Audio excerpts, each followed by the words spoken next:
on va démarrer, si vous voulez, la réunion, parce que là on était un petit peu en stand-by. L'équipe est là.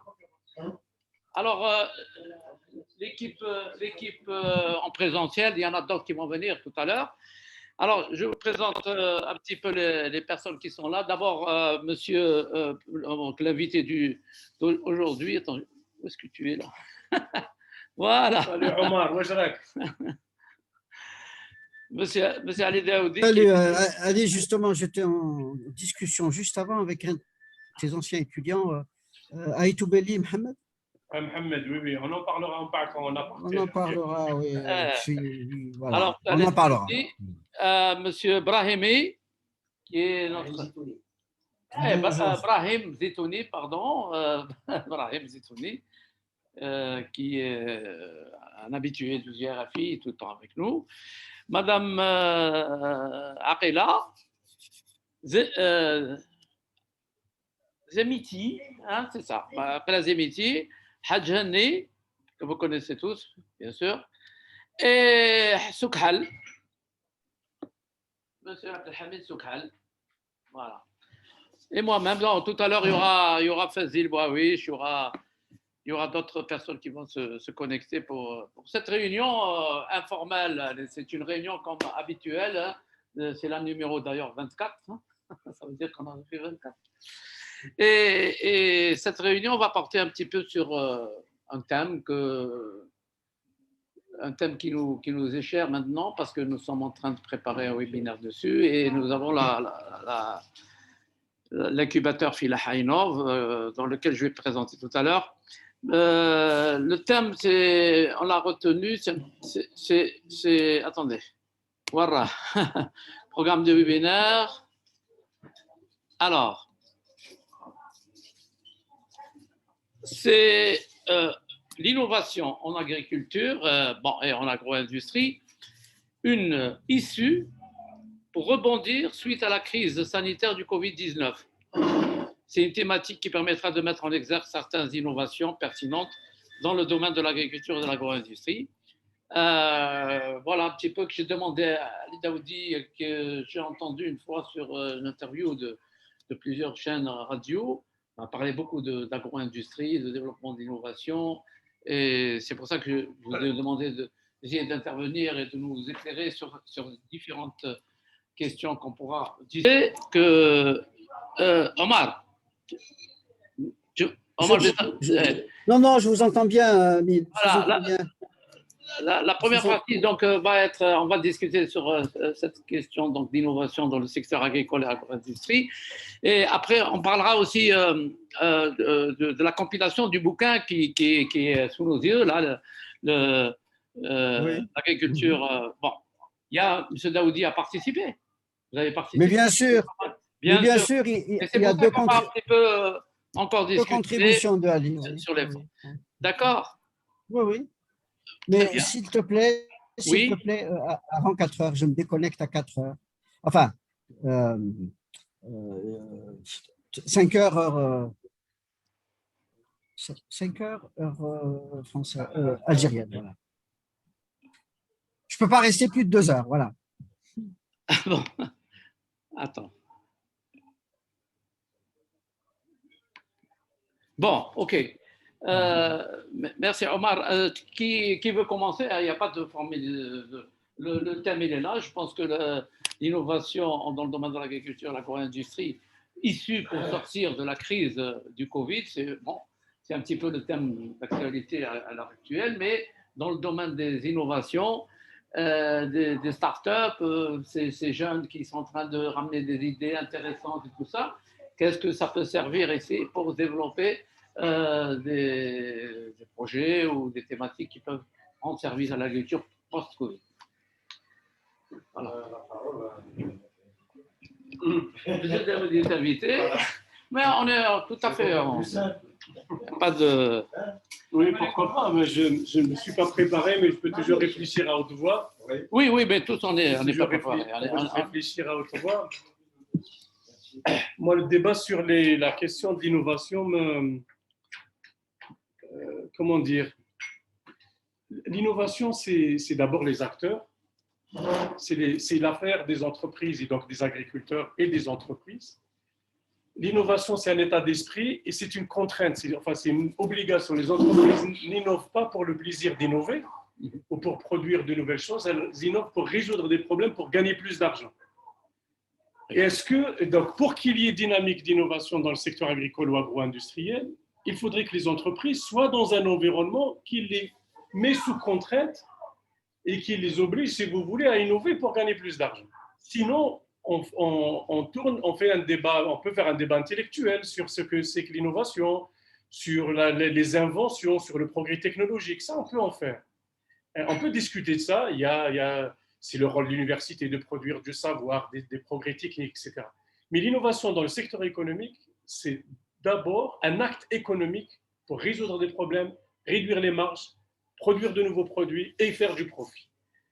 Est-ce que notre économie aujourd'hui est structurée, fonctionne de cette manière-là, de la manière qui incite les acteurs à innover, c'est-à-dire, comme je viens de le dire, à essayer d'écraser ou de compresser les coûts ou à proposer de nouveaux produits sur lesquels elle va être leader pour pouvoir faire du profit. Je pense que regardons l'agro-industrie par exemple, l'innovation alliée est très limitée parce que nous sommes encore sur des marchés captifs où on peut faire beaucoup d'argent sans aller innover. Sans se casser la tête, oui. Oui, sans se casser la tête. Parce que l'innovation, c'est se casser la tête. Soit à produire soi-même l'innovation, soit aller la chercher. L'essentiel, c'est ça, innover, c'est proposer de nouvelles choses, soit de nouvelles façons de s'organiser, soit une nouvelle technique, soit un nouveau procédé, etc. Et donc, les entreprises aujourd'hui ont plus intérêt, par exemple, à aller dans une stratégie de diversification. Ils peuvent gagner plus d'argent en diversifiant qu'en faisant de l'approfondissement ou de remontée de filière, par exemple. Donc, ça, c'est globalement mon point de vue. Il faut créer les conditions de l'innovation. Les entreprises européennes, japonaises, chinoises innovent parce qu'elles sont dans un environnement super concurrentiel où il n'y a pas de niche de rente. Là, on est dans une économie où il y a des niches de rente que les entreprises essayent de capter, se positionner, échanger à chaque fois que la niche est asséchée. Donc, si on veut avoir une économie qui fonctionne sainement ou dans laquelle l'innovation deviendrait le moteur de la croissance, il faut assécher les niches de rente, de situation, etc. Après, ça ne veut pas dire qu'il n'y a rien à faire. Il peut, par exemple, il y a une demande aujourd'hui. Les startups peuvent se positionner sur certains créneaux, offrir des solutions auxquelles les agriculteurs n'auraient pas pensé et les aider à voir des opportunités qu'ils ne verraient pas. Donc, on est plutôt dans une logique de créer des opportunités pour les agriculteurs. Ça demande aussi... c'est pour ça qu'on parle beaucoup.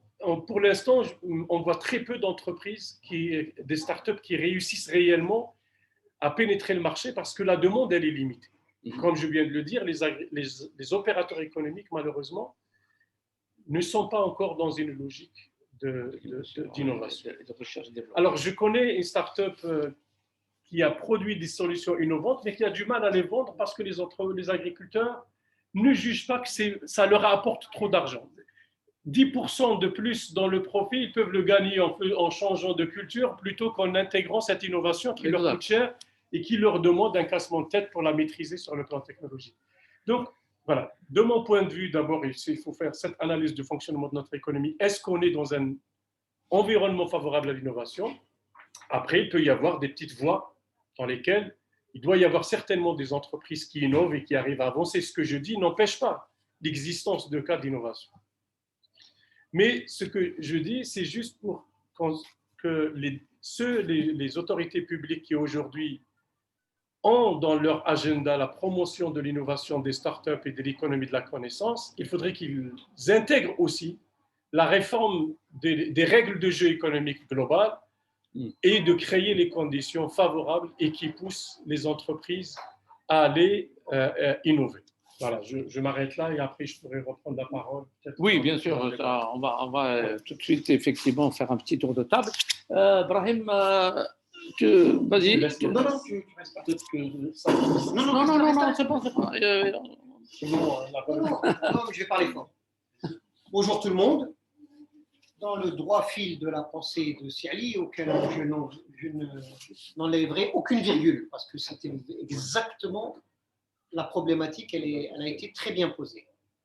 Mais je voudrais simplement réfléchir un peu dans cette problématique-là, dans ce contexte-là. Je voudrais réfléchir un petit peu la position particulière de la phéniciculture dans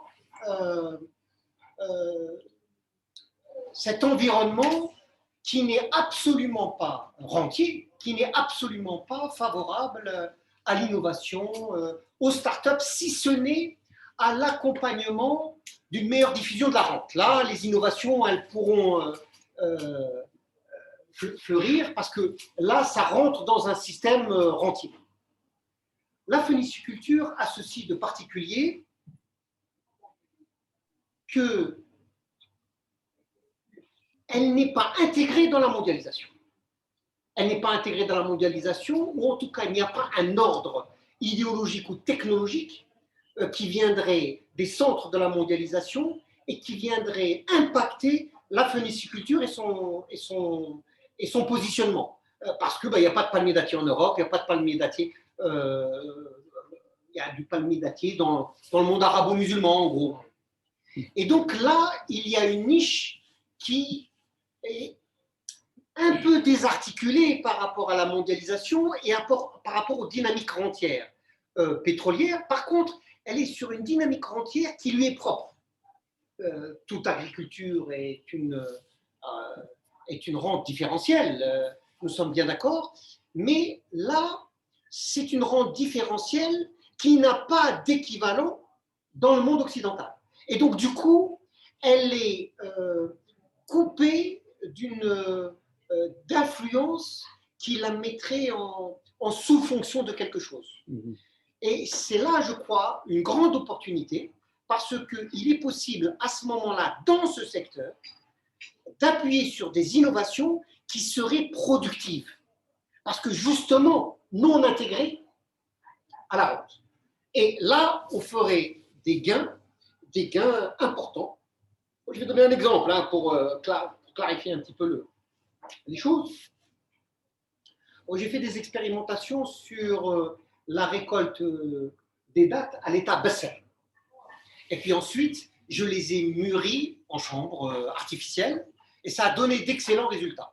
Ce qui veut dire que je peux parfaitement récolter à l'état bassin, les laisser à l'état bassin toute l'année et donner des dates fraîches quand je veux, au moment où je veux, au marché local, mais surtout au marché mondial. Voilà une innovation qui pourrait parfaitement être envisageable, qui ferait gagner de l'argent, suffisamment d'argent aux phéniciculteurs ou aux conditionneurs pour pouvoir être adoptée, parce que là, effectivement, le gain est important.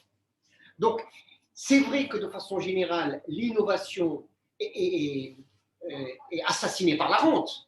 Et c'est pour ça qu'il faut peut-être se positionner sur des secteurs qui échappent à la gravité de la rente, la gravité physique de la rente, pour essayer d'y apporter de l'innovation qui pourrait être, à ce moment-là, être reprise par les acteurs et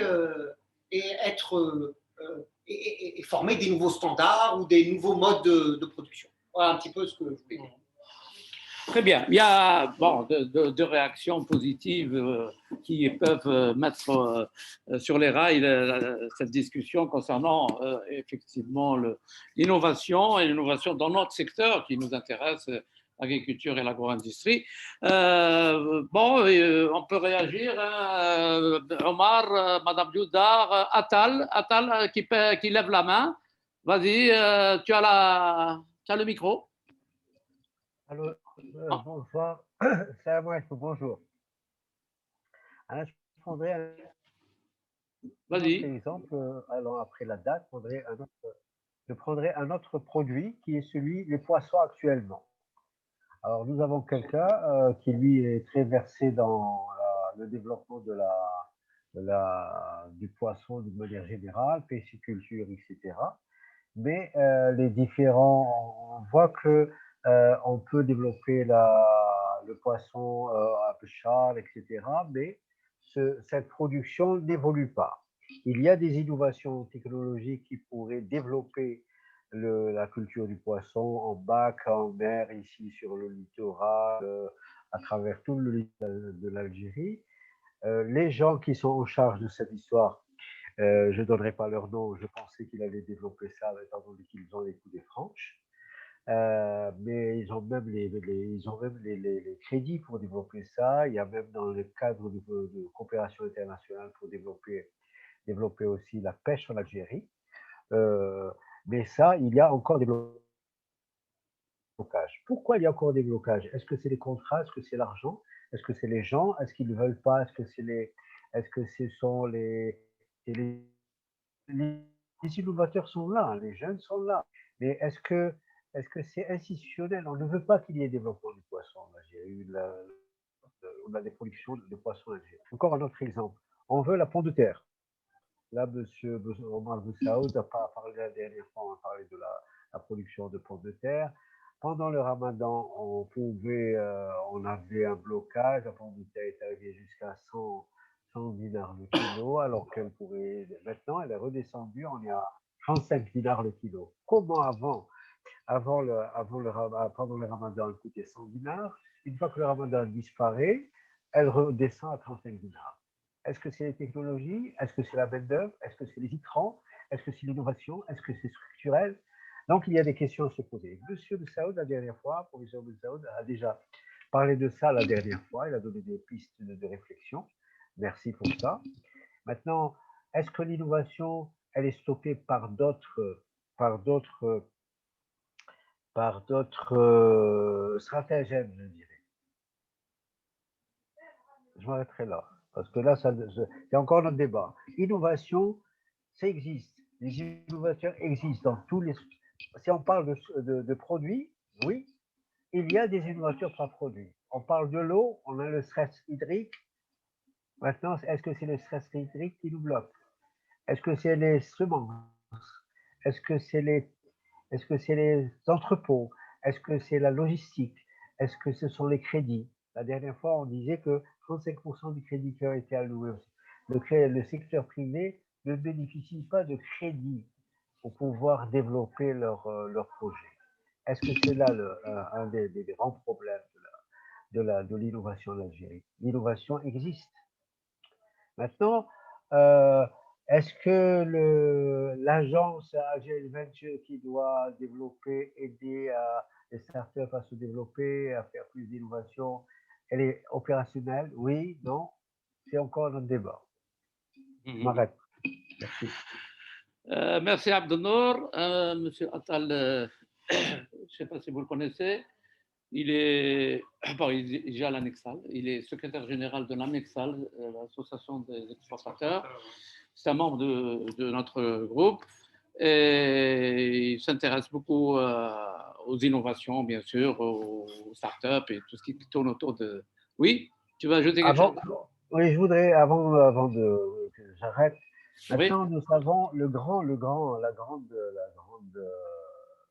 la grande démarche actuellement, c'est de développer les exportations, et particulièrement les grandes opérations commerciales avec la Tunisie, avec la Libye. Oui, à la Libye. Particulièrement avec la Libye. On ne parlera pas avec les pays africains, c'est un autre débat. Là aussi, parce que le grand secteur qui va nous sortir aussi de là où on se trouve actuellement, l'hydrocarbure, etc., c'est l'agriculture. Maintenant, est-ce qu'on met tout le paquet sur l'agriculture?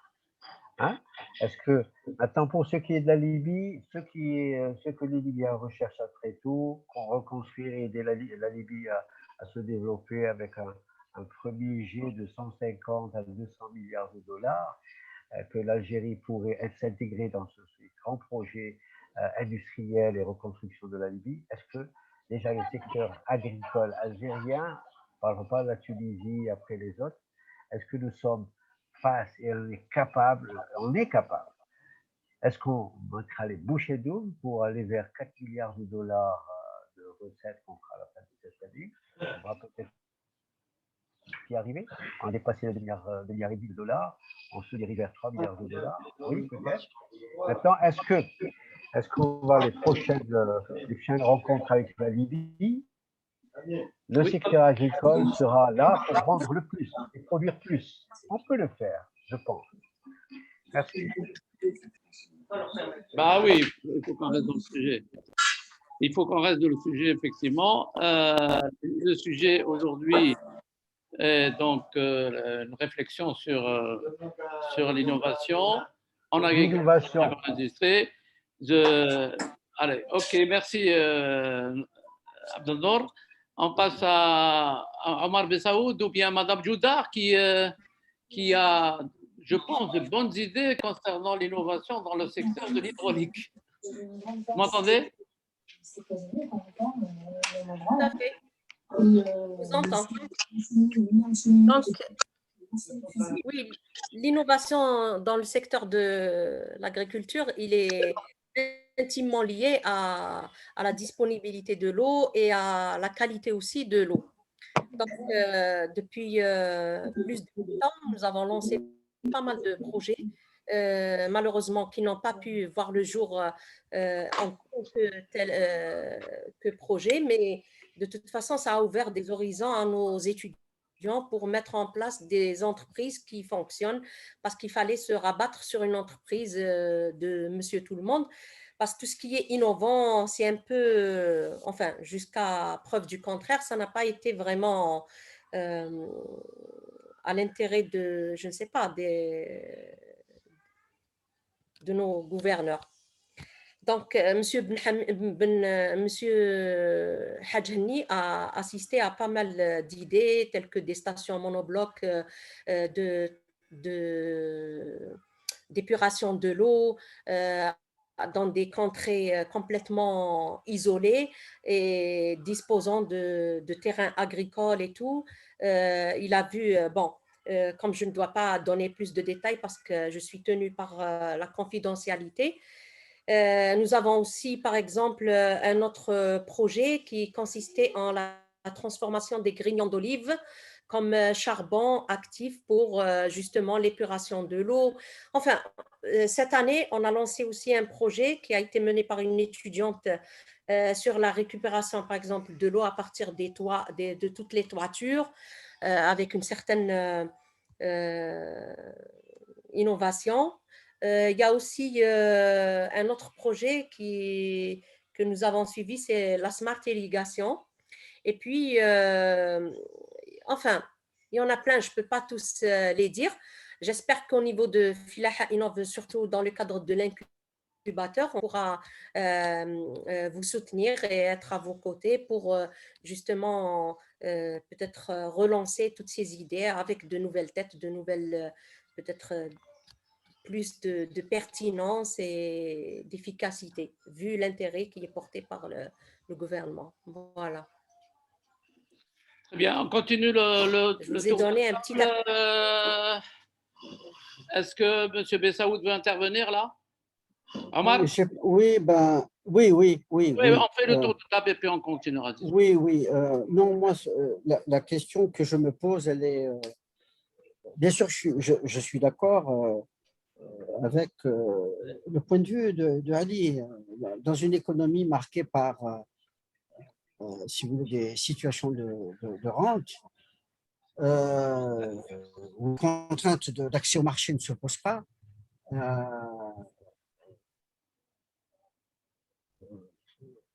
l'ambiance, le climat d'innovation et surtout l'adoption d'innovation n'est pas. Mais moi, je pense aussi à autre chose. L'innovation, c'est une affaire, bien sûr, d'entrepreneurs, c'est une affaire d'agriculteurs, mais c'est aussi l'affaire de l'État. C'est l'affaire de l'État. C'est-à-dire que dès lors qu'il y a des entrepreneurs, des startups, etc., bon, comment faire passer, comment mettre en œuvre, comment faire circuler dans la sphère productive auprès des agriculteurs, y compris par des mesures d'encouragement, d'accompagnement, toutes ces innovations. Et c'est là que le bas blesse. C'est là que le bas blesse. Je pense qu'il y a une carence au niveau de l'État. C'est-à-dire qu'il n'y a pas, au niveau des institutions publiques, je pense au ministère de l'Agriculture, mais je pense également au centre de recherche, que ce soit l'IDGC, enfin, ou les instituts d'expérimentation. Est-ce qu'il y a des dispositivisations? Est-ce qu'il y a des structures qui permettent d'encourager, de capturer, de canaliser favorable à l'innovation? Je pense que on ne peut pas penser uniquement en termes d'acteurs, je veux dire, sur le terrain, agriculteurs, professionnels, etc., et entrepreneurs, mais il faut penser aussi en termes publics, en termes d'institutions publiques, dans tous les pays du monde.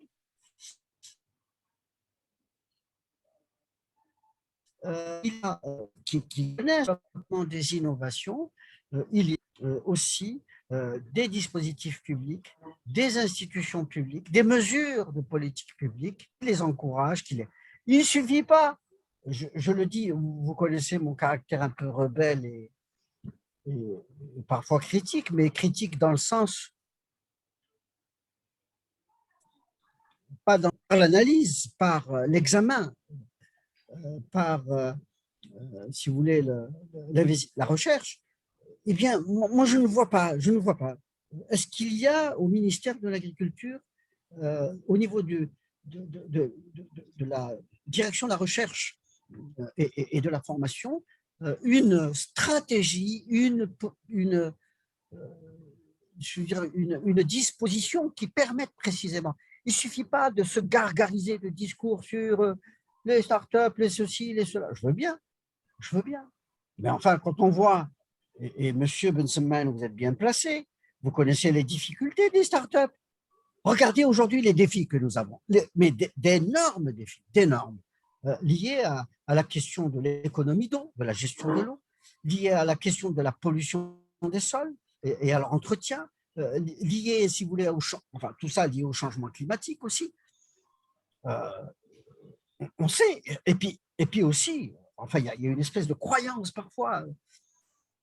Qui aujourd'hui pense au ministère de l'Agriculture que les systèmes d'économie d'eau ont atteint leurs limites et qu'ils sont même parfois contre-productifs sur le long terme? Je dis bien contre-productifs. Et j'ai des exemples. Et je pense qu'on a, avec Ali, on est sur des réflexions sur les périmètres irrigués et la question de l'eau. Bon, il n'y a pas d'anticipation, il n'y a pas de… Voilà ce que je pense. Voilà. Sur le plan institutionnel et sur le plan politique, je crois que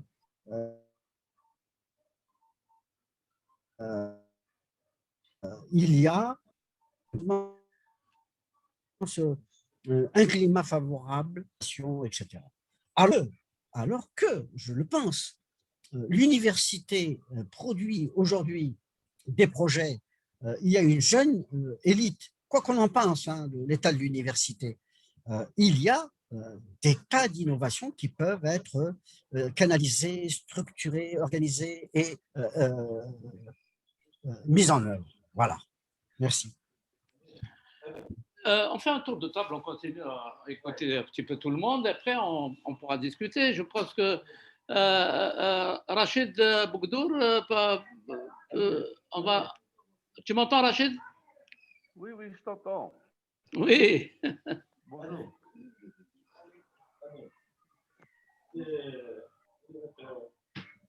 Oui. Vous m'entendez? On t'entend, Rachid. On t'entend, Rachido. Salut. Écoute, La Tunis, oui. Bonjour tout le monde. Mais qu'est-ce que je vais rajouter après avoir entendu Omar? Moi, je ne peux pas rajouter. Ah oui, Tu exagères, Rachid. Non. J'écoute, j'apprends. Non, mais c'est un sujet extrêmement intéressant. Ce que je voulais dire, c'est que j'ai bien aimé tout à l'heure sur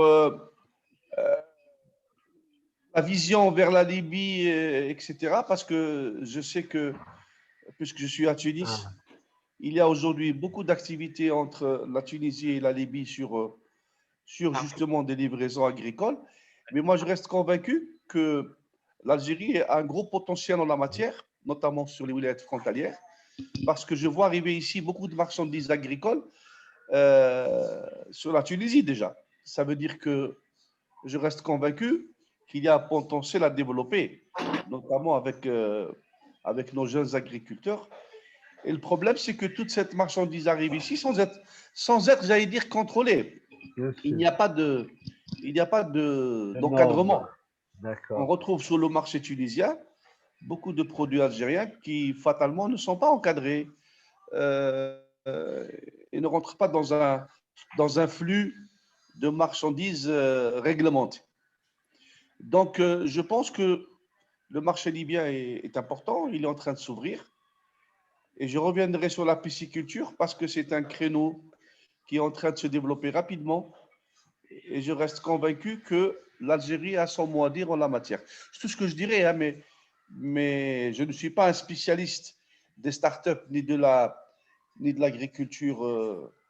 C'est pour ça que je disais, quand j'écoute Omar, après, bon, je regarderai un peu ce qui se passe. Mais c'est très intéressant et je vous encourage un peu à aller vers l'innovation.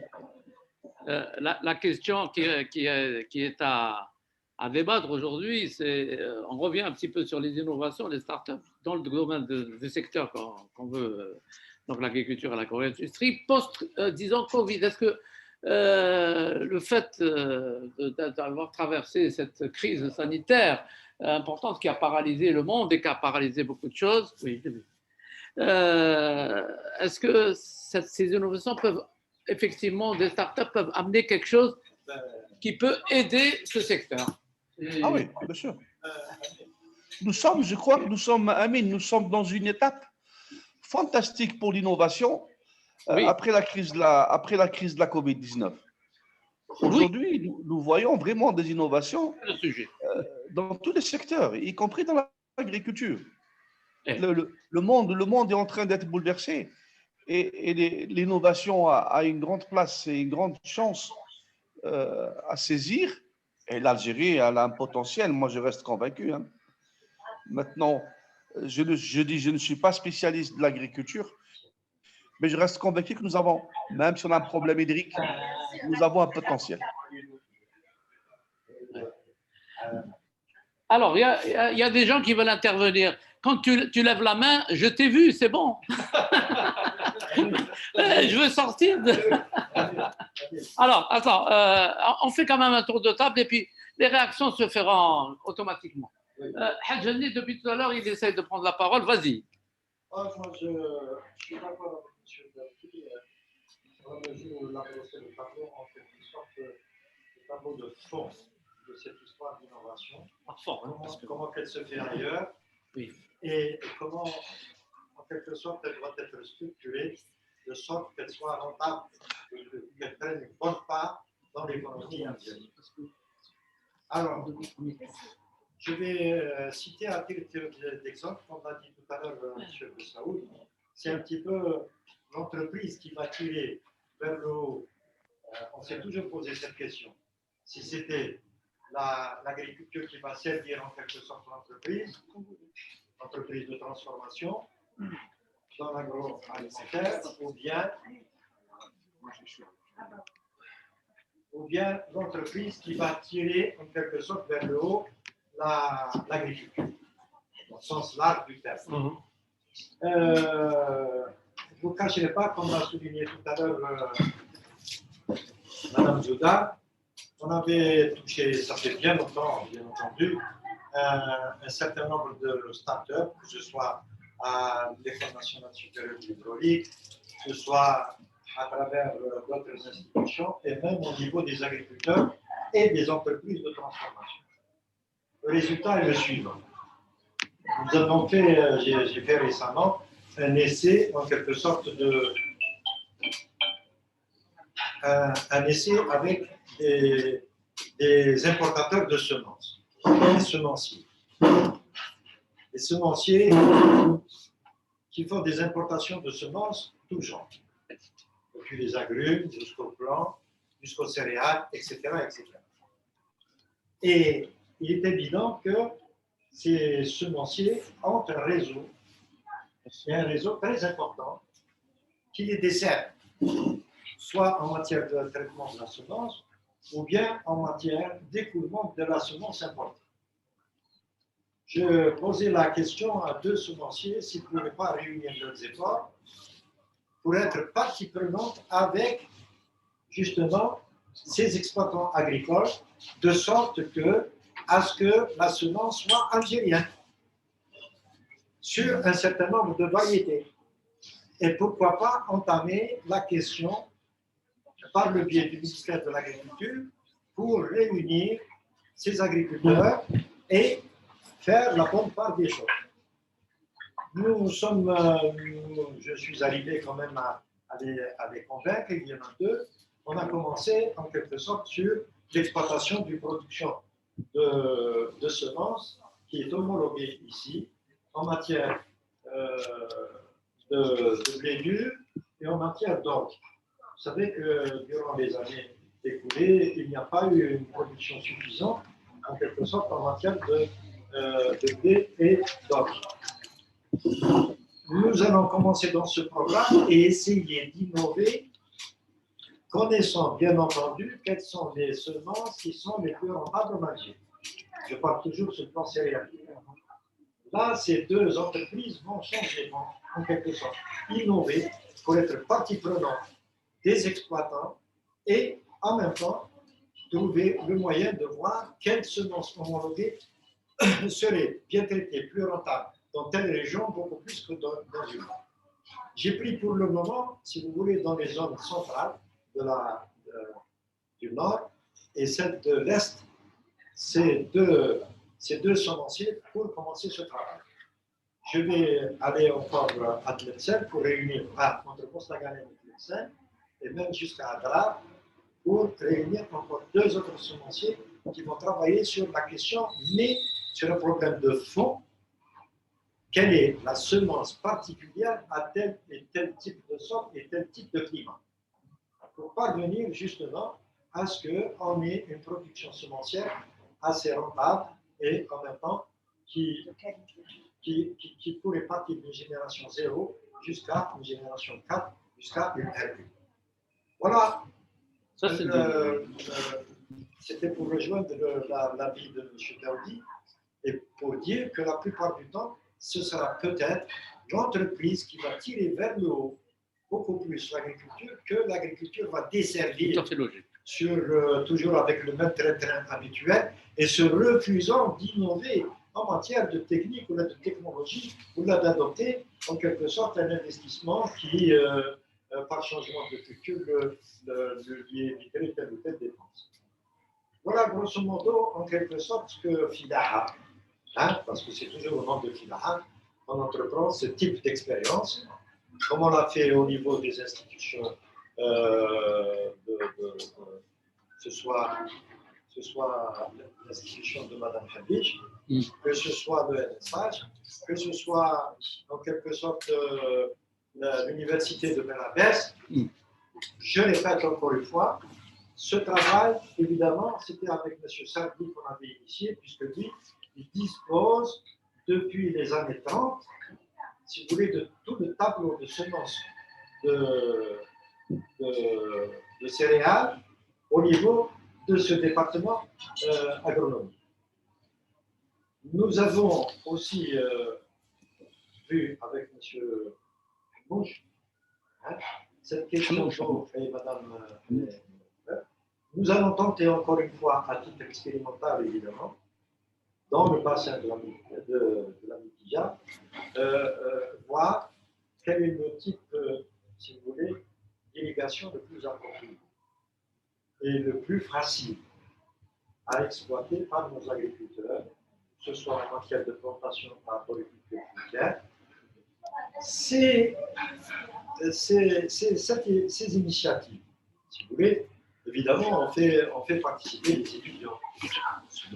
Par exemple, les étudiants qui sont porteurs de projets au niveau de l'Angleterre.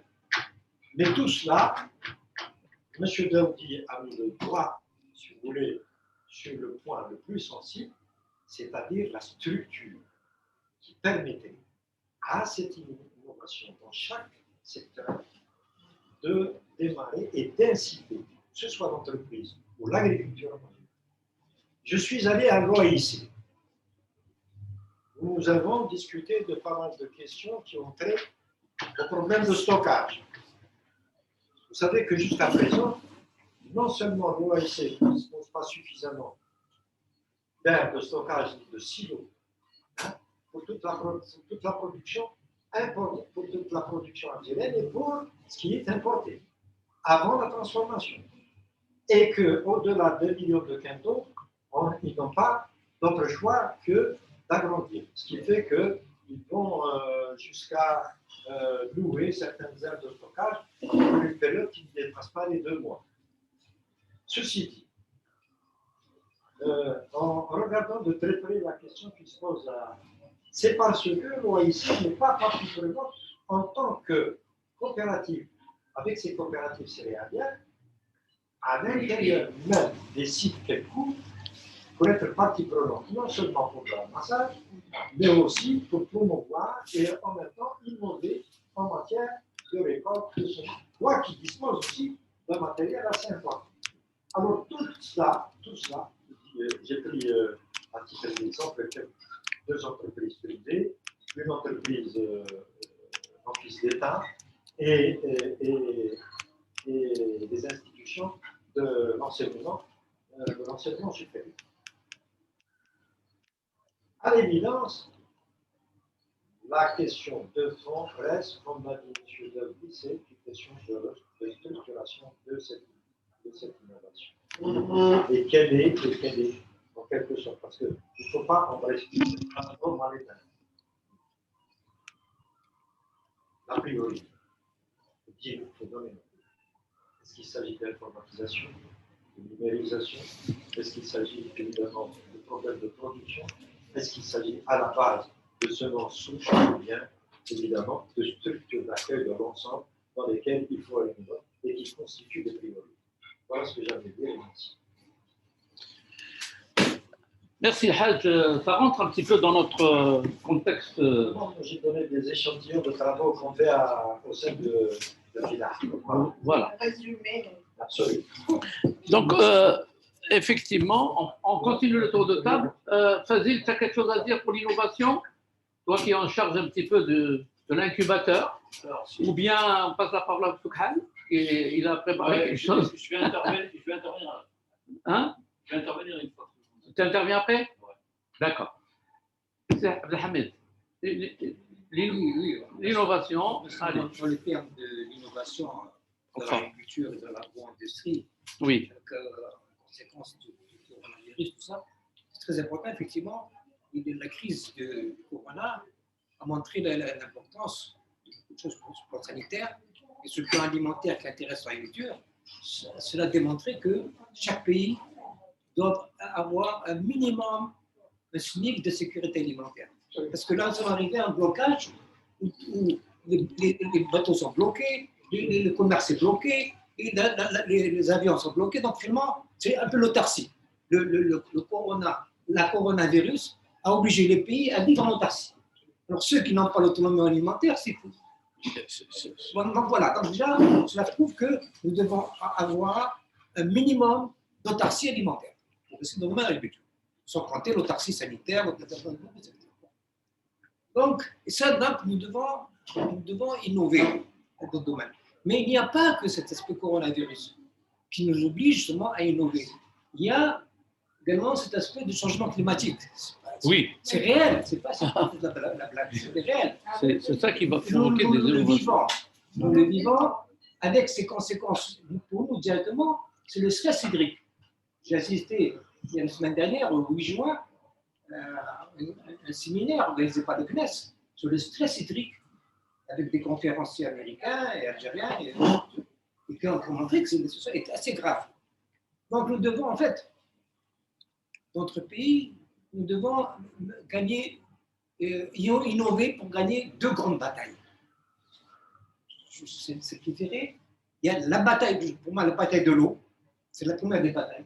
Parce que la vie commence avec l'eau. S'il n'y a pas d'eau, il n'y a rien. Donc, c'est la bataille de l'eau. C'est quoi pour nous la bataille de l'eau? Nos ressources artificielles sont limitées, elles vont aller en diminuant. La population va augmenter, le besoin en eau va augmenter pour l'agriculture, pour l'industrie, tout. Donc pour nous, notre seule ressource qui reste, c'est l'eau de mer à dessaler. Donc nous devons mobiliser tous les moyens scientifiques, tout ça pour pouvoir dessaler l'eau de mer au coût le plus bas, avec l'énergie que nous avons à Gogo, qui est l'énergie solaire. Voilà, donc nous devons innover dans ce domaine-là, c'est qu'en fait, nous devons mobiliser, faire un programme spécial de toutes les institutions scientifiques pour que tous les travaux de recherche disent comment dessaler l'eau de mer au prix de revient le plus bas en utilisant l'énergie solaire. Ça, c'est un terme. Donc, voilà déjà la bataille de l'eau. Et le second, c'est la bataille de l'énergie solaire. En fait, ils sont liés d'ailleurs. Puisqu'il s'agit de, pour nous, la ressource fondamentale, c'est l'électricité photovoltaïque. C'est l'un des plus grands réservoirs au monde, dans ce domaine-là. Nous pouvons produire de l'électricité photovoltaïque au prix le plus bas, qui va nous servir, cette électricité, va nous servir à dessaler l'eau. Même l'eau du Sahara, ils seront obligés, même l'eau d'Albien, ils seront obligés de dessaler dans cette région parce que l'eau est salée. Saumâtre, tout à fait. Ils doivent dessaler. Et là, il y a le professeur Chito qui a développé l'importance même de l'énergie hydrogène dans le futur. Et l'hydrogène, c'est quoi l'hydrogène? C'est l'électrolyse de l'eau à l'électricité. Donc nous devons avoir l'électricité à bas prix et de l'eau. Et de l'eau pure, bien sûr, parce que l'eau pure, nous sommes obligés de dessaler. Donc vous voyez, les deux termes, eau, énergie solaire, c'est très lié. Les deux axes principaux de recherche, on doit innover. C'est de l'alimentation et tu as un nexus eau, énergie, alimentation. Voilà. Donc là, alors, pour revenir à l'innovation, comment innover? Il y a l'aspect, l'intérêt, c'est-à-dire, vous avez parlé des startups, là, effectivement, le moteur de l'innovation, c'est gagner d'argent. C'est pour ça va toucher tous les opérateurs privés. Mais là, ça ne suffit pas. C'est l'État qui doit maintenant aussi susciter l'innovation à travers des institutions qu'il a créées, qui payent. Et là, c'est des recherches. Alors, restant dans l'aspect uniquement agricole, quand je dis recherche, ça ne concerne pas uniquement que l'État. Toute entreprise, on doit même avoir un texte qui doit obliger les grandes entreprises à faire de la recherche et développement. Ah oui, c'est la R&D qui manque. J'ai vu l'entreprise Souma, on l'a visité ensemble. Oui. Ils ont créé un département recherche et développement dans l'entreprise privée pour innover, pour trouver de nouveaux types de yaourts, de nouveaux types de produits, pour des ingrédients, tout ça, comment se passer de devant. Même toutes les entreprises doivent innover en ayant chacune un département recherche et développement. Mais pour rester dans l'agriculture, c'est là où il doit y avoir le plus grande chose à innover. Et innover avec quel instrument? Avec l'INRA, un institut de recherche. Nous n'avons pas d'INRA dans ce pays. Ce que nous avons hérité un peu des coloniales a disparu. Nous n'avons pas développé une INRA algérienne. On a créé des instituts techniques, qui sont uniquement des instituts techniques de vulgarisation, ils ne font pas de la recherche fondamentale. Or, pour donner des batailles, on a parlé de la bataille de l'eau, la bataille de ça. Nous devons innover dans le domaine des plantes. Nous devons faire de gros travail en matière de génétique des plantes. On trouve des variétés de semences, vous en avez parlé, en Algérie, qui résistent à la sécheresse, parce que nous rentrons dans une phase où il n'y a pas d'eau, donc qui vont se contenter de faire une culture en sec. Il faut qu'ils se contentent de très peu d'eau.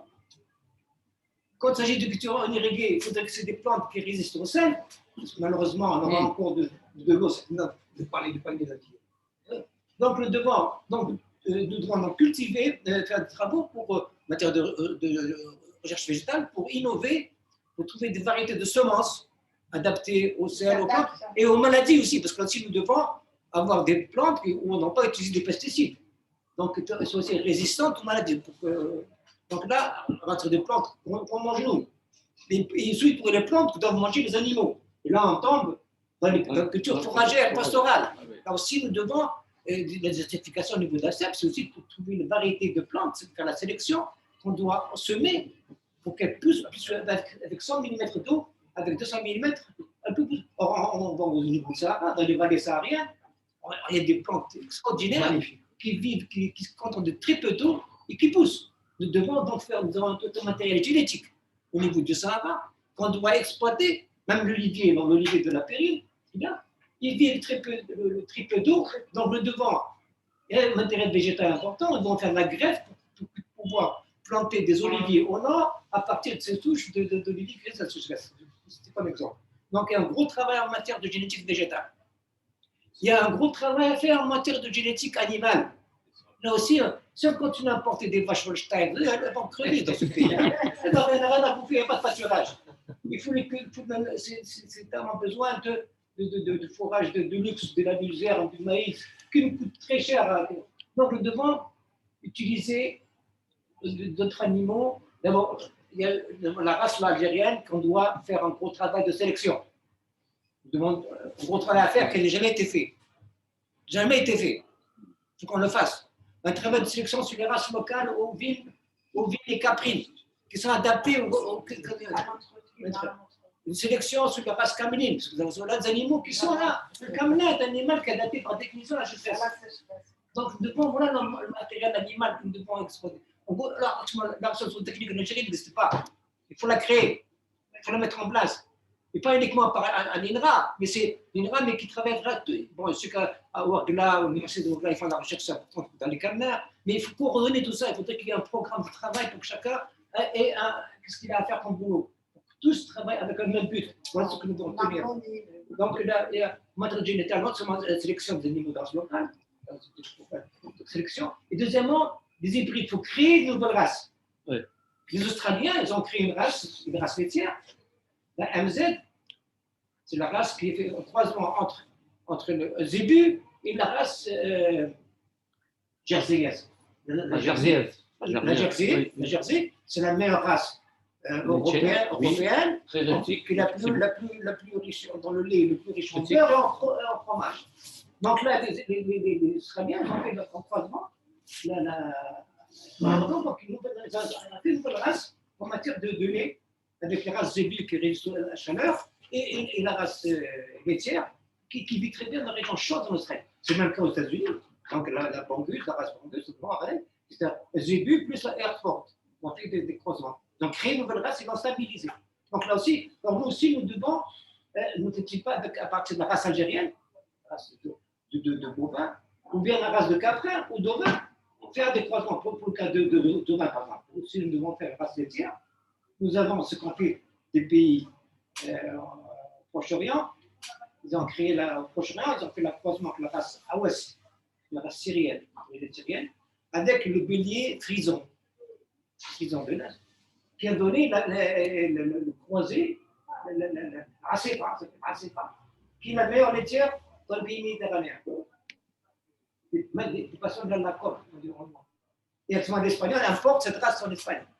Nous aussi, nous devons faire pareil. Nous avons nos brebis, notamment la Gélène, on peut faire un croisement avec ce bélier frison et créer notre propre race laitière algérienne adaptée au pays. Mais là, nous ne devons pas importer des races pures d'ailleurs. Non, nous devons créer la race qui correspond aux conditions de climat, de maladie, surtout de résistance aux maladies, et de nourriture. Donc, il y a un gros travail en matière d'innovation. Et c'est une innovation de manière institutionnelle. Nous devons avoir des institutions qui créent, qui innovent. C'est la vraie innovation. Ensuite, une fois que le matériel génétique est fait, on donne ensuite aux opérateurs privés. Voilà la souche, voilà la nouvelle race, développer ça, c'est là j'encourage certains de faire des élevages dessus. Mais il y a un travail de base qui n'est pas celui des startups, mais qui est en amont, qui est celui de la recherche fondamentale. Donc, le pays il faut qu'il y ait une loi qui oblige, dans la loi de finances, à avoir un pourcentage du PIB algérien qu'on doit consacrer à la recherche scientifique. Et dans cette recherche scientifique, on doit répartir ce PIB à la recherche, à consacrer à l'eau, à l'élevage, au blé, je sais pas, à l'immobilier qui vient. Et qu'on mobilise les humains, et qu'on mise la formation, tout ça, et qu'on demande des comptes régulièrement qu'on suive. Et tant que c'est ça la vraie. Donc voilà ma vision de l'innovation. Ça, c'est pas uniquement des startups, ça c'est à la fin, mais il y a en amont. Au départ, il y a ça, il faut qu'il y ait une politique nationale, il faut revenir de recherche, et là on revient au problème du plan de ce pays, on ne doit pas consacrer. Il faut anticiper. Et là, on doit raisonner pour l'Algérie de 2050, l'Algérie de 2100. Dans l'eau, on faut en rejoindre de l'Algérie de 2100, c'est pas. Et là, dans des séminaires, on parlait avec le ici pour l'Algérie, nous devons mettre en place un système d'interconnexion de l'eau. Il y a beaucoup d'eau dans le Ouattara et tout. Il faut qu'il y ait un réseau de canaux, d'aqueducs. Ça, comme le roman commence à le faire déjà. Voilà, des aqueducs. Il faut alimenter l'est à l'ouest, le nord au sud. C'est-à-dire qu'en fait, même l'eau qui est sud au nord. Non, les deux, parce qu'on va descendre l'eau de mer. On amènera l'eau douce au sud, parce que l'eau de l'Albien, il faut qu'on en bouffe tout de suite. C'est l'eau de mer, elle est inépuisable. L'eau de mer, elle est inépuisable. L'Albien, elle est inépuisable. Donc, je laisse comme ça comme réserve. Donc, il faut un système nord-sud et est-ouest. Et heureusement, ce qui a été fait, commencé à parler de ce qui a été entre Inzal et dans la recette, on a quand même fait 700 km de canaux, d'aqueducs. C'est magnifique, ça. C'est une belle chose qu'on a réalisée. Donc, continuons. Hein? Une grande aberration. Ça dépend. On n'a pas été bête pour ça. Lui, quand il a fait, il voulait se brancher au Nil. Oui, il voulait se brancher au Nil pour aller amener à Libye une partie de l'eau du Nil. Non, on doit se brancher à Gao au niveau du Niger ici. Alors, amener de l'eau du Niger, même pas entre Niger et moi je donne le mortal, c'est combien 400 km. C'est tout. On commence par là. Et puis on dégaine, on faut l'énergie, il faut l'eau de maintenant. Donc il y a un bon travail. Donc il faut un système de l'État Israël. Et puis Israël a fait tout un réseau de connexion d'eau du nord au sud, du Negev, il faut toute l'interconnexion. Et maintenant, il y a la l'eau de mer, ils vont tout alimenter. Là aussi, nous devons alimenter, comme c'est comme l'être humain, c'est le réseau. L'eau, c'est comme le sang et les mains. Donc, tout pour l'eau potable, les villes doivent être interconnectées. Comme actuellement, il y a plein d'eau au barrage de Bobarol à Mila, et à Alzea, il n'y a pas d'eau. Les barrages sont vides. Là, il va y avoir de gros barrages, de gros conduites pour alimenter. Voilà, grosso modo, c'est du rêve. Toutes les idées innovantes dans le secteur agricole sont depuis plus de 30 ans. Déjà, les gens les connaissent. Et même vous avez été pendant très longtemps au niveau des institutionnels et dans un poste stratégique. Et effectivement, pourquoi le problème que ces idées n'ont pas été appliquées graduellement et réalisées. Et maintenant, pour nous, c'est des innovations de start-up. Non, effectivement, il y a... Moi, j'adhère parfaitement à ce que vous venez de dire. Si on est dans un espace de débat, et si on inversait les questionnements, vous venez de nous dresser une liste des choses qu'il faut faire. Et vous avez entièrement raison, personne autour de cette table ne peut contester tout ce que vous avez recommandé. Mais Semen l'a dit aussi, ça fait un moment, la militaire du secteur, ça fait au moins 25 ans, qu'on dit exactement la même chose. Pour la question, juste pour enrichir le débat, pour aller dans tous les sens, la question c'est, au lieu d'identifier ce que doit faire, on se pose la question, mais pourquoi on ne l'a pas fait jusqu'à aujourd'hui? Voilà. On est mal gouverné, c'est tout. Non, il n'y a pas que ça. Oui, d'accord, ça c'est une question. Mal gouverné. Légitimité depuis l'indépendance. Entièrement d'accord. Mais il y a peut-être une question d'incitation. C'est tout le système de gouvernance, comme vous dites, qu'il faut réformer. Ce n'est pas l'identification des priorités, c'est comment remettre en marche cette machine qui aujourd'hui, on a des scientifiques à l'INRA et au niveau des instituts techniques qui se roulent les pouces. Ils ont des compétences qui se meurent à petit feu. C'est pas qu'ils ne savent pas qu'est-ce qu'il faut faire, parce qu'ils ne sont pas incités à le faire. Et donc ça, il y a un texte. Et donc, la question, c'est pourquoi on ne l'a pas fait. Et on inverse, et comment on commence à se poser les bonnes questions.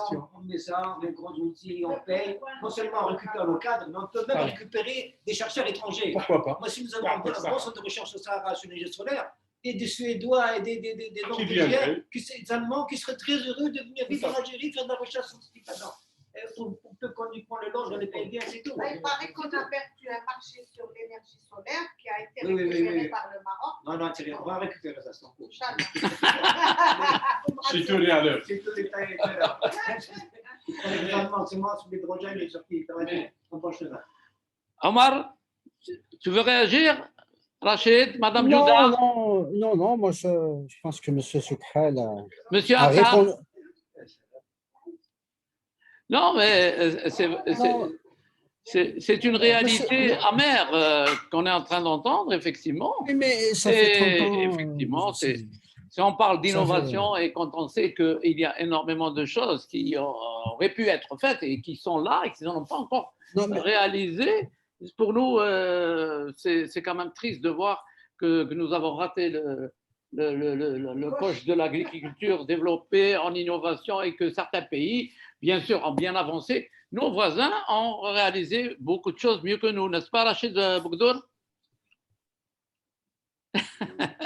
Lui qui est en Tunisie, il analyse bien le marché tunisien.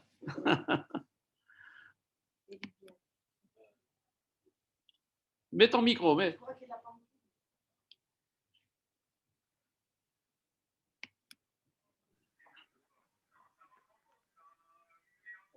Oui. Oui, Amin. Oui, je pense que ce qu'a dit ici Abdelhamid, que je salue, c'est une réalité. Vous m'entendez? Oui, on t'entend. C'est une réalité. Bon, maintenant, la grande question, c'est de dire dans quel environnement évoluent nos innovateurs, nos startups. Il faut leur donner un environnement aujourd'hui favorable. On sait tout ce qui ne doit pas se faire.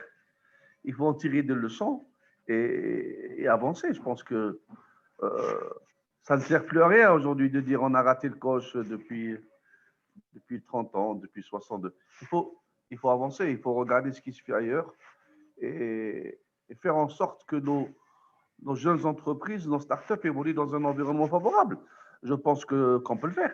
On a les compétences qu'il faut. Il faut tirer les leçons qu'il faut et avancer. Je reste optimiste. Effectivement. Nous devons effectivement voir toutes ces actions qui soient plus maîtrisées, étudiées et puis élaborées. Bon, c'est pour ça que parmi nous avons quand même des jeunes, des gens qui ont des idées et qui veulent prendre la parole. Qui veulent prendre la parole et qui sont motivés parce qu'ils ont fait des expériences internationales et ils viennent en Algérie, ils voient qu'il y a tout à faire et qu'ils pouvaient faire mieux que ce qu'ils ont fait à l'étranger et ils sont là. N'est-ce pas? C'est facile. Approche-toi. Non, mais on va ouais, voilà. Moi, je reste sur un... Bon, je vais faire un constat rapide et ensuite, je pense, avoir peut-être le privilège de faire le lien entre ce qu'a dit M. Daoudi, tout le monde. Le constat est le suivant. Effectivement, on voit que ça ne fonctionne pas.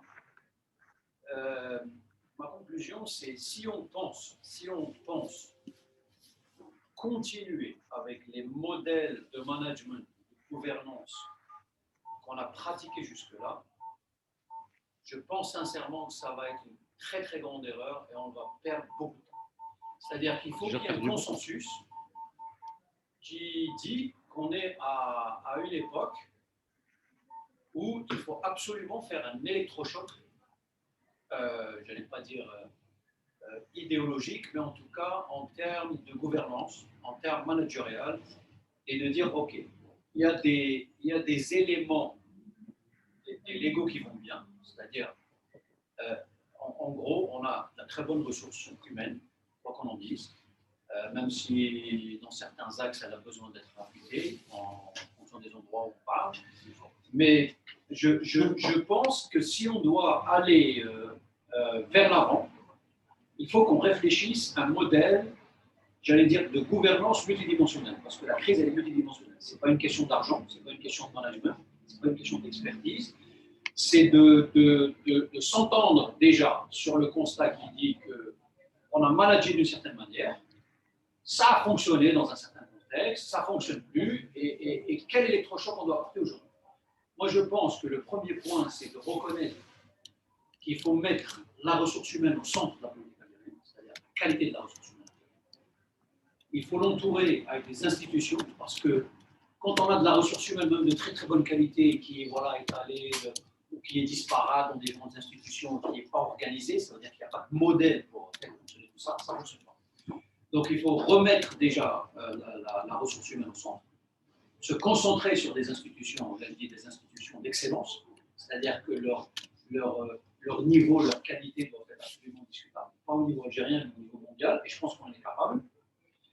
Je pense que la troisième dimension, c'est d'aérer l'Algérie, c'est-à-dire de prendre les compétences algériennes en local, les mélanger avec la compétence algérienne à l'étranger, voire des compétences étrangères, parce que le savoir, ça partage, les modes de travail se partagent, les idées se partagent, et il n'y a pas de raison que si on est un peuple sophistiqué comme tous, on n'a pas cette approche ouverte pour internaliser toute cette énergie. L'approche qui consiste à être fermé et de dire on a un modèle algérien, on est très bien, moi cette approche-là, je la trouve très très limitée. Il faut prendre confiance en soi, il ne faut pas se remettre en cause, mais il faut reconnaître qu'il y a certains piliers importants en termes de reconnaître la ressource humaine, l'excellence et la force des institutions. C'est très simple, si on compare les pays développés, ils ont aujourd'hui quoi? En réalité, ils ont des institutions très puissantes. C'est-à-dire que quand on va dans un secteur, quand on parle de technologie, quand on parle de médecine ou autre, les pays qui sont très très en avance ont des institutions très fortes. Alors, ce qui est étonnant, c'est que parfois, dans ces institutions-là, on trouve beaucoup d'Algériens. Je ne dis pas que, il y a toutes les nationalités, mais on trouve des Algériens. Qu'est-ce que ça veut dire? Ça veut dire que nos institutions sont très faibles, pas nos citoyens, pas nos individus, même s'il reste du travail, mais le problème n'est pas là. Stratégiquement déjà, au niveau gouvernemental, et je ne vais pas rejeter toute la pierre sur eux, mais c'est à eux de remettre les institutions d'excellence, disons, les mettre en lumière, point 1, remettre la ressource humaine au centre, laisser respirer l'Algérie, c'est-à-dire connecter les ressources, d'accord, à l'extérieur, à l'intérieur, définir des objectifs très clairs. Je vais vous donner des repères très très simples. Quand on regarde l'innovation au niveau mondial, c'est-à-dire quand on regarde tous les brevets qui sont déposés, au niveau mondial, vous avez aujourd'hui 50% des brevets qui sont américains, 30% des brevets qui sont chinois, et les 20% qui restent, c'est tout le reste du monde. Donc vous y mettez toute l'Europe, tout ce que vous voulez. Ça dit quoi? Pour moi, ça dit quelque chose d'important pour nous, Algériens. D'abord, quand on regarde 30% de l'innovation chinoise, ceux qui pensent qu'on est obligé d'adopter un modèle d'excellence avec un modèle culturel se trompent. Parce que la Chine prouve quoi? On peut avoir un régime communiste et une économie très puissante. D'accord? Ça veut dire qu'on peut, avec notre histoire, avec nos modèles, être capable de développer notre économie et notre excellence. Il faut juste avoir un esprit ouvert et se réorganiser. Par contre, je ne vais pas trop rallonger ce que je suis en train de dire, mais je reviens sur la gouvernance. Ça me semble, au moment où on vit tous cette Algérie d'aujourd'hui, la gouvernance est très faible, à très haut niveau, ça se voit, et c'est critique. C'est-à-dire qu'il faut remettre le haut niveau dans le haut niveau. On ne peut pas mettre les gens moyens au haut niveau. C'est catastrophique pour tout le monde. Ce n'est pas possible. Donc, il faut reconnaître cette excellence-là. Cette excellence-là, c'est les hommes, ce n'est pas les immeubles. Donc, c'est les hommes qu'il y a dans l'immeuble qui font la qualité de l'immeuble, pas la beauté de l'immeuble. Donc il faut se remettre sur cette vérité-là. On n'a rien inventé. Il faut qu'on remette les bons hommes aux bons endroits. Donc, la ressource humaine, la puissance des institutions et l'excellence, et un modèle de gouvernance. Si on arrive à faire ça, comme a dit M. Soukal, après on repart sur des choses très très pertinentes et très concrètes en fait qu'il a dit. On peut avoir des gens très très pertinents autour de la table ou des businessmen qui ont beaucoup d'argent pour faire, mais si l'environnement de gouvernance, la gouvernance n'est pas claire, si l'environnement juridique est instable, on ne peut pas faire grand-chose. Donc il faut relever le niveau, vraiment, encore une fois, pour pour ma part, ça commence au plus haut niveau parce que les entrepreneurs n'ont pas vraiment besoin d'État. Ils vont agir d'une manière ou d'une autre. Voilà, c'était un peu les points que je voulais mettre en main. Ouais. Merci beaucoup, Fadé. On abordera après l'incubateur. Et... Brahim voulait intervenir après toi. Ouais. Vas-y. Tu veux intervenir maintenant? Oui. Moi, j'ai pas. Allez. Nordin Bakalem, agriculteur. Je voulais parler avant Abdelhamid, puisque Abdelhamid a, je pense, repris par les idées que je voulais reprendre, à savoir que la première innovation qu'il faut faire en Algérie, c'est de remettre les gens au travail. Quand je dis remettre les gens au travail, je suis d'une génération... Elle sera primée dans le concours qu'on a lancé. Je suis d'une génération qui a connu mieux, puisque nous avons connu les années des fin 60, des 70, etc. Où, malgré toutes les difficultés, le peu d'argent que nous avions, nous avons mis en place pas mal de choses qui restent jusqu'à présent au-dessus de tout ce qui se fait aujourd'hui avec des grands moyens, avec beaucoup d'argent. Je cite par exemple tous les instituts qui existent, ne serait-ce que dans l'agriculture, tous les instituts qui existent et qui sont tous au point mort. Si ce n'est pas en faillite, alors ils sont en train de combiner, que tous les instituts doivent être regroupés au niveau de l'INRA. Enfin, des différentes formules qui sont en train d'essayer de mettre en place, aucune ne marche. Parce que l'État, il faut le dire, il faut être clair et net, l'État aujourd'hui qui nous dirige, apparemment ça ne les intéresse pas, le développement au niveau du développement national. C'est des gens... pendant des années, des gens ne regardaient que le bateau. C'est ça ce qui les intéressait. C'est le bateau, le bateau. Or, tout le reste, quand je vois par exemple des instituts comme l'ITAF, par exemple, l'Institut pour les arbres fruitiers et la vigne, j'ai vu les gens se débattre dans des problèmes non pas la pompe, par exemple à Boufarik, je cite le cas bien précis, une pompe pour pouvoir irriguer une parcelle de terre où se trouvent des richesses inimaginables qui n'existent peut-être pas en Europe. Par exemple, vous avez au Canada 200 ou 300 variétés d'agrumes. C'est une richesse. Quand le bonhomme de la station de Corse est venu, il s'est mis à pleurer. Il a dit, ça c'est notre mère, c'est la mère de toutes les agrumes en Méditerranée, c'est ici que ça a commencé. Et c'est dans cet état, dans cette situation. Donc c'est des choses, des petites choses qui existent au niveau en Algérie qui étaient connues. Ce n'est pas qu'une innovation qu'on va faire. L'innovation, c'est d'abord de remettre tous ces instituts en travail. Et ça, il faut une volonté politique tout à fait claire, nette, etc. C'est là-dessus que c'est la même chose que ce qu'a dit Hajjani pour les semences. Nous avons l'ITGC, qui est un organisme également qui connaissent énormément de choses. Mais toutes ces connaissances ne sont pas transmises au niveau des agriculteurs, au niveau des gens qui vont pouvoir travailler là-dessus. Donc, il faut remettre tous ces instituts. Ne serait-ce que cela, déjà au travail, et je pense qu'on va améliorer beaucoup les choses. Merci Nordin. Merci Nordin.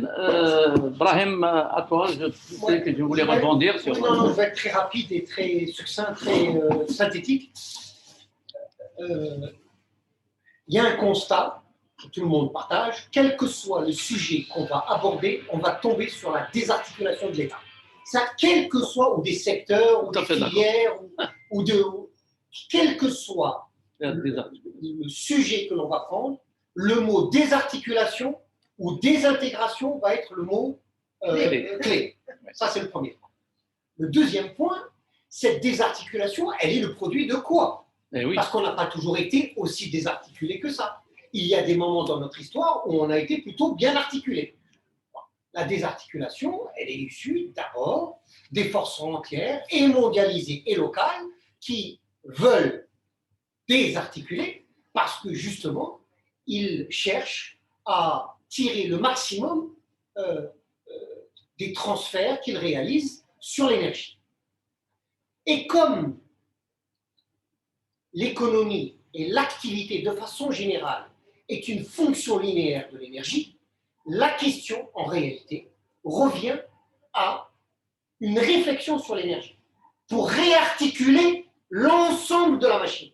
Et cette réarticulation à travers l'énergie doit se faire à travers une politique fiscale énergétique.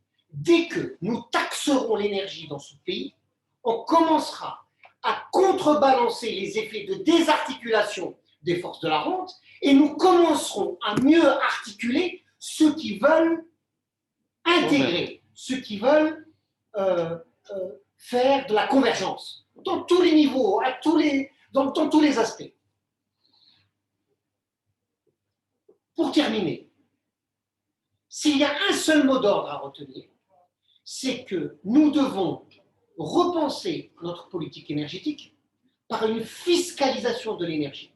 Et cette fiscalisation de l'énergie, c'est elle qui va nous donner, ou qui va mettre en œuvre les forces, et sociales et économiques, qui vont pouvoir, par le dynamisme du gain, le dynamisme de l'activité, qui vont pouvoir, enfin, aller vers des convergences. Ce ne sera pas, bien entendu, aussi mécanique. Il y a aussi, je force toujours le trait pour essayer de mettre en valeur une idée, mais l'idée est celle-là.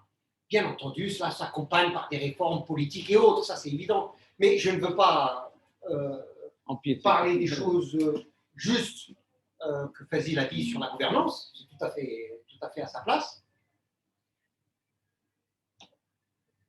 Notre problème, c'est l'énergie, et ce n'est pas la résolution de notre rapport à l'énergie qu'on réglera les autres problèmes, parce que l'énergie, c'est l'invariant. C'est elle qui... c'est sur elle que repose toute notre activité. Et donc, c'est notre rapport à l'énergie qui fait que nous avons une activité désarticulée. C'est donc dans un nouveau rapport à l'énergie, par sa fiscalisation intelligente, que nous pourrons réarticuler les choses. Voilà ce que je veux dire. Merci. Le principe de l'énergie, de la fiscalisation, tout ça nous a expliqué déjà, et qui est vraiment un moteur qui peut vraiment actionner pas mal d'actions en prenant en considération de ce concept de l'énergie et de la fiscalisation de l'énergie. Madame Aqila qui veut intervenir. Attends, je présente parce que... Voilà, Aqila, présentez-vous rapidement. Aqila Melboussi, médecin psychiatre. Je suis dans Villa Innoble et je m'intéresse à l'agriculture depuis quelques temps. Et beaucoup d'agroécologie. Les plantes, oui, elles vont bien, Moi, je suis optimiste parce qu'en fait, le terme d'innovation doit nous permettre d'arrêter de faire des constats amers et de commencer quelque chose par nous-mêmes. Alors, moi, j'ai une toute petite expérience depuis quelques temps. Je suis dans le collectif Torba. Donc, on est une association. Et donc, on essaye d'abord, on fait le concept des jardins partagés. Donc, on essaye de voir des propriétaires privés, aussi des structures d'État qui peuvent nous louer, ou faire des concessions de terre pour une certaine période. On essaye donc de travailler, de cultiver.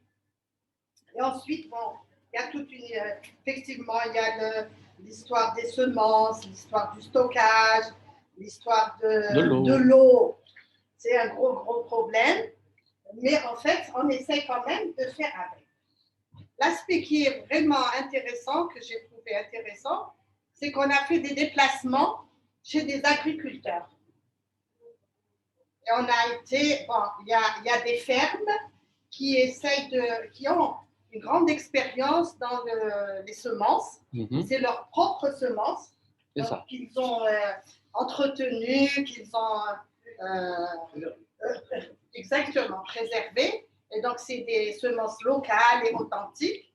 Et deuxièmement, l'autre aspect, c'est des agriculteurs qui ont des grands terrains et qui nous ont appelés pour aider à faire la cueillette, la récolte, pour essayer donc d'être proche entre consommateurs et producteurs, éviter l'intermédiaire, éviter tous les aspects et font de la culture saine, sans pesticides, sans produits chimiques.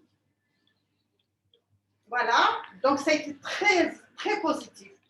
On a eu des journées magnifiques, il y a eu de très, très bons contacts, on a eu toutes les familles, vraiment, on a été très, très bien accueillis. Et donc, ils nous ont posé leurs problèmes, c'est qu'ils n'ont pas les moyens de continuer. Par exemple, la dernière récolte, c'était la cueillette des haricots verts. Bon. Donc, c'est fini, la saison des haricots verts. Donc, on a fait la dernière cueillette il y a 15 jours à peu près. Et donc, pour la période d'été, eux, ils souhaiteraient continuer donc, à faire la culture maraîchère, puis le poivron, le piment, la tomate, mais ils ont un grand problème d'eau. Donc, ils nous ont posé leurs problèmes et ils voudraient que le collectif Torba puisse les aider à trouver une solution. Alors, merci Akela, puisque vous êtes dans l'agroécologie. Oui. Alors, on parle aussi des innovations dans l'agroécologie. Pourquoi bien pas, sûr. Au contraire. Effectivement, il y a des choses à faire, l'histoire des semences, trouver les moyens de les préserver, etc. etc. Et vous êtes bien engagé dans cette agriculture qui est, disons, sur le terrain. Vous êtes sur le terrain, vous avez des parcelles, vous cultivez, vous voyez grandir votre production. Et bon, c'est l'agriculture familiale. C'est un concept qui est encouragé pour certaines. Pourquoi l'agriculture avant, c'était tous une agriculture familiale, en fin de compte. Mais après, ça s'est étendu à faire une agriculture industrielle qui a dépassé les normes maintenant mondiales. Mais on revient, une certaine caste à l'international revient à cette agriculture. Bien. Qui veut réagir ceux qui sont par Zoom là, qui veut réagir ici maintenant? Monsieur, alors, Omar, avant de passer à l'agriculture saharienne tout à l'heure. Je voudrais poser une question ici. Alors, il y a un incubateur et des porteurs de projets. Alors, les incubateurs et porteurs de projets. Je parle plus fort parce qu'ils doivent écouter. C'est très loin. Nous avons un incubateur et des porteurs de projets. Exact. On analyse Mais je vais présenter le truc.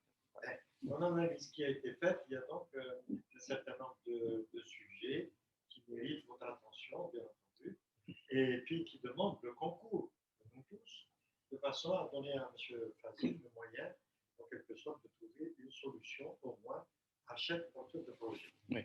Là, évidemment, il y a eu une présentation, je crois, sommaire, qui n'a pas été faite à tous.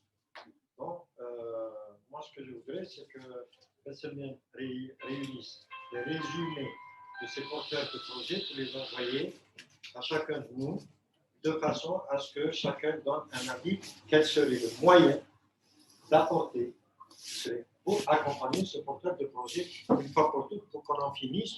S'il y a, je dis bien, visite du ministre ou quoi que ce soit, que la chose soit présentée d'une façon plus organisée. Disons que tel projet mérite un accompagnement de telle sorte qu'il doit être introduit dans telle ou telle compagnie, dans tel ou tel secteur, etc. Et quelle serait l'aide qui serait apportée par le ministère, par le secteur, justement, à ces différents projets. Alors, ceci d'une part, pour rester dans le sujet de l'innovation.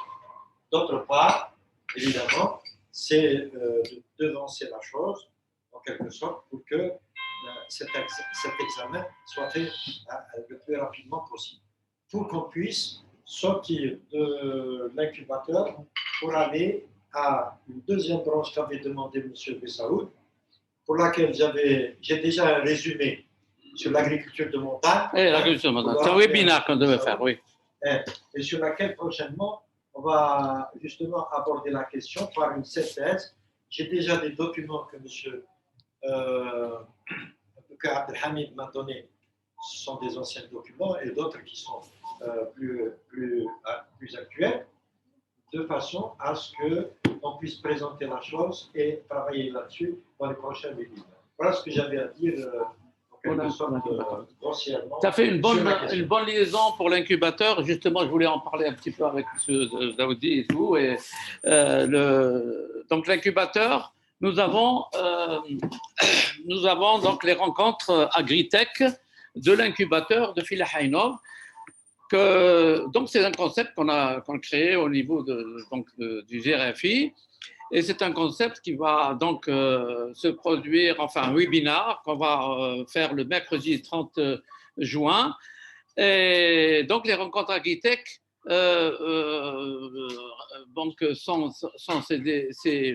c'est un concept qu'on veut lancer à chaque fois avec les meilleures startups algériennes en agriculture. Alors, pour la première fois, l'incubateur Fila Hainov lance l'événement Les rencontres Agritech. Alors, à la rencontre on a une vingtaine de startups algériennes qui sont déjà inscrites à notre palmarès, puisque ces rencontres viennent après avoir organisé en 2009 le premier concours, et on a récupéré 25 projets qui ont été sélectionnés, dont 5 qui ont été primés. Et donc, alors, tous ces startups, ils ont un point commun, et innovant dans le domaine, ils ont un point qui sont d'innovation dans le domaine de l'agriculture et de l'agro-industrie. C'est un événement qui sera un véritable moteur d'initiative et générateur de collaboration et de business pour accélérer l'innovation en agriculture en Algérie. Et la thématique principale que j'ai même demandé à M. Ali Daoudi, c'est l'innovation en agriculture et en agro-industrie, une issue pour rebondir suite à la crise sanitaire du Covid-19. Bon, on a pris cet exemple. Pourquoi? Parce que le Covid-19, c'est une réalité qui nous a fait, pendant 2 ans, réfléchir sur un autre mode de fonctionnement. Et en agriculture, c'est très, très, très important de pouvoir s'accrocher avec l'innovation et les startups. Alors, l'événement se veut également un lieu de rencontre, bien sûr, pour les entreprises. Ça, c'est important, parce que nous avons une base de données d'entreprises qui cherchent justement à intégrer le RD, c'est la recherche et développement, et ils veulent rencontrer ces startups. S'ils ont une idée qui les intéresse, ils sont là pour les financer, pour les aider, pour pouvoir effectivement développer un courant entre le porteur de projet et l'entreprise. Donc, alors, qui sont dans la recherche de partenariat RD, recherche de développement, et un accompagnant pour mener leur projet à maturité. Alors, le programme du webinaire, bon, nous avons, ça c'est le 30, hein, donc mercredi 30 juin. Il y aura l'ouverture par M. Walid, donc ministre de l'économie, de la connaissance et des startups. Nous avons mis votre nom. Le 30, j'ai déjà un engagement très ferme. Difficile. Le mercredi? Le 30. Le 30 à quelle heure? J'ai une réunion qui va durer au moins 3 heures. Après-midi? Je vais voir. Nous, on commence à 14 heures. 13h30. Aïe. On commence à 13h30. D'accord, on pourra je ne savais pas, ce n'est pas un problème. Oui, on va essayer de voir. Alors, les présentations des startups qui vont être présentes, il y a des parties comme l'innovation dans le système d'irrigation. Adamo Mohamed Yadakoubi, je ne sais pas si vous connaissez, oui, vous ne connaissez peut-être pas. Mohamed Ayman Ketiri, Abdelkrim Shengel, tout ça, c'est des porteurs de projets qui ont été primés déjà chez nous, hein, donc à partir du premier concours. Et on a le deuxième concours qui va se situer au mois d'octobre. Hein. C'est pour ça que. Alors, Aïcha Klouch, innovation dans la protection des végétaux et dans la fertilisation. Nous avons Abdelmemid Zino qui a été déjà primé. Bien sûr, je ne vais pas les présenter un à un, il se présentera au mois pendant le.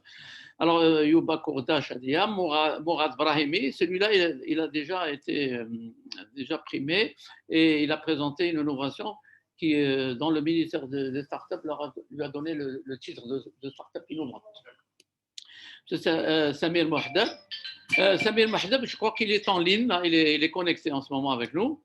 Et Mohamed El-Amin Ben Batallah, c'est lui qui a valorisé les produits agricoles dans le domaine de la spiruline. La spiruline, son entreprise est quand même bien partie. Alors, Tiziri Idir, c'est un projet qui s'appelle GROW, donc l'innovation dans l'agriculture durable et biologique, ça c'est le secteur. La présentation, c'est un dispositif pour production à grande échelle d'insectes pour utilisation comme engrais biologique et aliments du bétail. Mohamed Nadri, il est là, il est parmi nous. Nadri, c'est le développement des zones rurales et montagneuses. Oui, il s'occupe beaucoup de produits. Alors, Hassan Smaïl, c'est un projet qu'on a audité ici, ensemble, concernant un produit contre le Covid. C'est ça, c'est un laboratoire. Et Mustafa Mazouzi, c'est lui qui nous produit les bananes algériennes de Sidi Farouche qu'on vend tous les vendredis ici d'ailleurs. Et il a créé un type de banane méditerranéenne qui est en train de labelliser. Bon, pour nous, c'est une start-up innovante parce que c'est un produit quand même qui est excellent par rapport à ce qu'on importe d'Afrique, etc.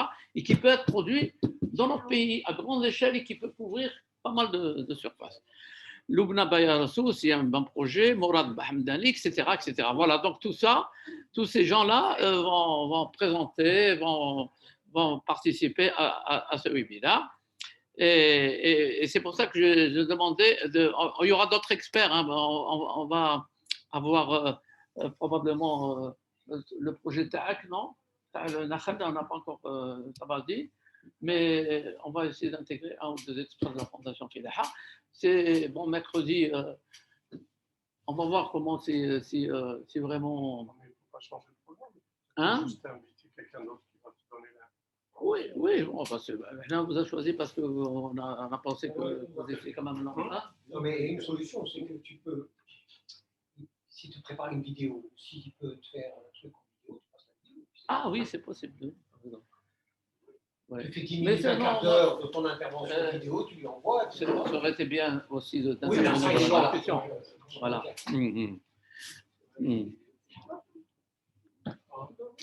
Donc,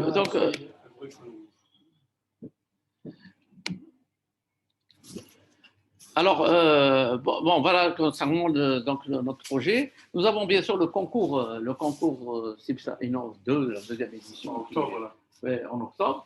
Et ça, nous avons donc Fazil qui chapeaute un petit peu cet incubateur et le concours déjà qui a été lancé, donc des thématiques et tout ça avec une chef de projet qui est Iman Mihouk, c'est d'ailleurs elle est agronomiste, vous la connaissez peut-être, elle est docteur en agronomie avec nous, elle est chef de projet.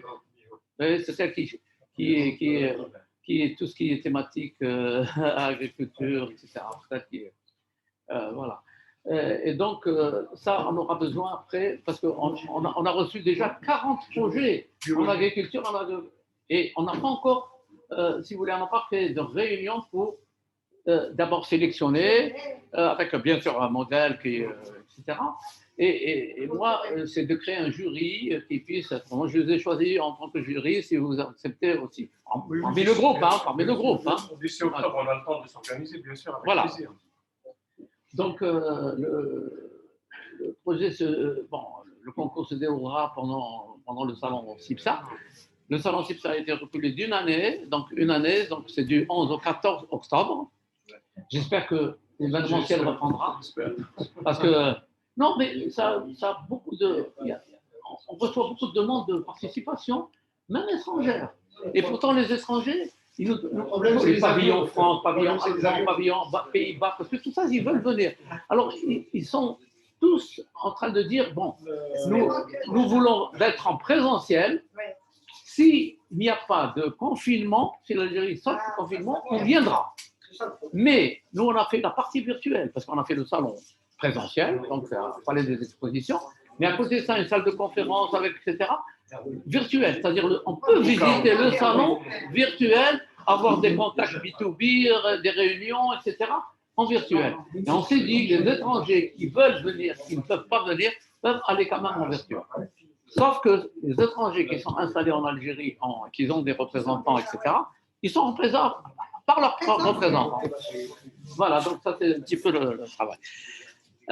Bon, on passe au sujet du bouquin, si vous voulez bien, rapidement. Et je redonne la parole à Omar. Omar, tu m'entends? Oui, je t'entends, mais oui. Alors, juste que, puisque notre invité, M. Daoudi, est là, il a parlé de néo-agriculture saharienne entre mirage et réalité. C'est bien, les mirages, une agriculture saharienne sans les Eurasiens, tout ça, c'est des titres qui attirent et qui donnent à réfléchir. La néo-agriculture saharienne entre mirage et réalité. Vous nous expliquez ça tout à l'heure ou bien maintenant? Allez-y. Oui, il va vous expliquer. Dans cet ouvrage, j'ai participé avec deux petites contributions. La première, c'est une sorte de restitution de plusieurs années d'intérêt à l'agriculture saharienne nouvelle, la néo-agriculture saharienne. Donc, on a commencé à travailler sur cette question depuis 2012, essentiellement, pas seulement saharienne, mais dans les zones arides, y compris les zones pastorales typiques. Donc, là où il y a de la nouvelle agriculture irriguée. Donc, on a commencé à s'intéresser à ça et regarder un peu cette dynamique, ses échecs, mais aussi ses réussites. C'est pour ça que je parle. Et dans cette intervention ou contribution, c'est pour dire qu'il y a des échecs, il y a aussi des réussites et qu'on a tout intérêt à bien regarder à la fois les échecs pour bien voir qu'est-ce qu'il ne faut plus répéter comme erreur, mais aussi capitaliser sur les réussites et les accompagner à se pérenniser, à devenir plus durables. Et il y a 2 ou 3 grands messages que nous avons retenus à travers notre regard forcément partiel. Nous ne prétendons pas, moi, dans cette contribution, même si j'ai travaillé pendant plusieurs années sur l'agriculture saharienne, la néo-agriculture saharienne, je n'ai aucune prétention de maîtriser, c'est tellement vaste et c'est tellement diversifié. Nous n'avons regardé qu'un bout de la dynamique et donc je ne restitue que ce bout de la dynamique que j'ai observé. Nous avons observé avec mon équipe, on était plusieurs, mes doctorants, etc., et des collaborateurs de recherche qui étaient avec moi dans l'équipe. Donc, le plus gros, c'est que ceux qui ont réussi, ce sont ceux qui ont émergé d'une dynamique d'apprentissage long dans l'agriculture. Ils peuvent venir d'origines diverses. Ils peuvent ne pas être forcément des agriculteurs à la base, mais qui ont suivi une sorte de cheminement d'apprentissage dans lequel ils ont acquis, si vous voulez, les rudiments de la réussite. Les rudiments de la réussite, c'est la technicité, mais c'est aussi les capacités managériales, mais c'est aussi le réseau qui permet d'accéder aux facteurs de production, d'accéder à l'information, d'accéder au marché. Une fois que nous avons la production et grâce au téléphone, ils peuvent vendre leur production. Ceux qui n'arrivent pas à capitaliser sur ces 3 types de capitaux, 5 types de capitaux, ils réussissent. Et donc, on a jusqu'à aujourd'hui, on continue à observer d'ailleurs ce qu'on appelle nous les entrepreneurs et on essaie de comprendre le processus de réussite, si vous voulez, d'émergence, de réussite, de pérennisation et de reproduction de ce modèle. Et donc, ce sont là quelques éléments que je restitue dans ça. Mais par ailleurs, dans cette contribution, je dis aussi que l'État est un peu, comment dire, à la mémoire courte, pour ne pas dire autre chose. C'est-à-dire qu'on fait des choses qui ne réussissent pas nécessairement et qu'on reproduit au bout de quelques décennies après. Exactement les mêmes. Et qu'on a l'impression, et d'ailleurs c'est pour ça que j'étais très content lorsque Omar et Innovation et tout le monde avait proposé d'écrire et de stabiliser le débat dans un document. Je suis certain que les années 80, fin des années 80-90, lorsque cette expérience a été lancée dans le Sahara, je suis certain qu'il y avait un débat très intéressant au niveau de la communauté, que ce soit académique ou des cadres opérationnels dans le secteur. Mais ce débat n'est pas restitué. Nous ne trouvons pas les traces de ce débat aujourd'hui et on aurait aimé construire sur les acquis de ce débat. Ça, aujourd'hui, c'est un élément du débat qui est stabilisé. Nous invitons, donc c'est une très bonne initiative à chaque fois, de documenter ces débats et laisser pour les autres, les générations, parce que ça va être utilisé, peut-être pas aujourd'hui, mais dans quelques années, par d'autres et ça permettra de faire avancer les choses. Et donc, l'État a une mémoire courte, il reproduit à cycle régulier les mêmes erreurs, acculé par les mêmes facteurs, il reproduit les mêmes erreurs. La fin des années 80, la crise pétrolière, difficulté à couvrir la facture des importations, on va vers le sud, on développe la céréaliculture à grande échelle. Quelques années après, la débâcle, l'échec. Aujourd'hui, on est dans la même situation et on reproduit la même chose et on y va vers le sud rapidement. On fait presque la même chose. Ce que je trouve quand même assez déplorable. Peut-être qu'on pourrait faire certaines choses, mais en tirant les enseignements de ce qui n'a pas marché les années, c'est-à-dire en prenant le temps de capitaliser sur ces expériences. Donc ça, c'est un élément. L'autre élément aussi, c'est que l'agriculture dans le Sud est à inventer, à réinventer. Il n'y a pas de modèle. Il y a le modèle oisien qui a fait un peu son temps, qui a encore des principes et des valeurs qui pourraient être réactualisés, mais il n'est pas, si on analyse bien le modèle oisien, il n'est plus reproductible dans les conditions sociales et économiques d'aujourd'hui. Il faut donc réinventer un modèle d'agriculture saharienne. Et ça ne peut pas se faire, ça ne peut se faire que par des acteurs qui font beaucoup d'erreurs, mais qui capitalisent, qui sont dans une logique de capitalisation. Ce qui est dramatique, c'est qu'on a des acteurs qui n'ont aucun ancrage territorial, qui viennent, font une expérience, qui échouent et qui repartent. Ils ne laissent pas de traces. Les gens qui réussissent, ce sont ceux qui ont, je peux me tromper, mais qui ont un ancrage territorial et qui ont un intérêt au développement du territoire et qui, même s'ils se trompent, ils laisseront autour d'eux des traces pour les gens qui vont reprendre l'expérience, etc. Ça, il faut qu'on soit conscient à ce que dans cette dynamique qu'on est en train de créer dans le Sud, qu'elle soit ouverte à tous les acteurs, mais qu'il y ait quand même une grande partie de gens qui ont un ancrage territorial dans les zones à développer. C'est eux qui vont capitaliser au niveau local et c'est eux qui vont prendre le risque, ou plutôt rebondir après échec et capitaliser sur l'échec. En gros, c'est un peu ça ce que je dis dans cette contribution. Il y a une deuxième contribution que je fais avec deux collègues à moi, mon étudiante et une collègue. C'est une contribution très ponctuelle, très factuelle aussi. On a fait une enquête en des substituts dans des générations. Oui, parce qu'il y a une coupure. Hein, il y a une coupure. Donc, à travers cette restitution de cette petite enquête avec des éléments factuels dans lesquels on compare des agriculteurs qui ont bénéficié de terres dans le cadre de la mise en valeur sur une petite période, et on essaye de voir comment leurs modèles agricoles ont évolué. Ceux qui diversifient, vont vers le palmier, s'en sortent beaucoup mieux que ceux qui restent sur la monoculture de céréales. Ceux qui sont sur la monoculture de céréales sont sur des niveaux de performance technique élevés par rapport à la moyenne nationale et qui peuvent donc donner l'illusion que ça marche, mais ça ne marche pas par rapport au coût dans la région. À 40 quintaux à l'hectare ou à 45 même, c'est vraiment pas rentable et pas intéressant d'y aller. Voilà, même avec 80, si on calcule le coût réel de l'ensemble des facteurs de production, c'est pas rentable. Si on facture l'électricité à son prix réel, parce que tous ceux qu'on a, l'eau, et j'y arrive, l'eau parce que l'eau, l'électricité, on ne paye pas de foncier, on ne paye pas d'impôts, on ne paye rien du tout en définitive, et malgré ça, ça ne reste pas rentable.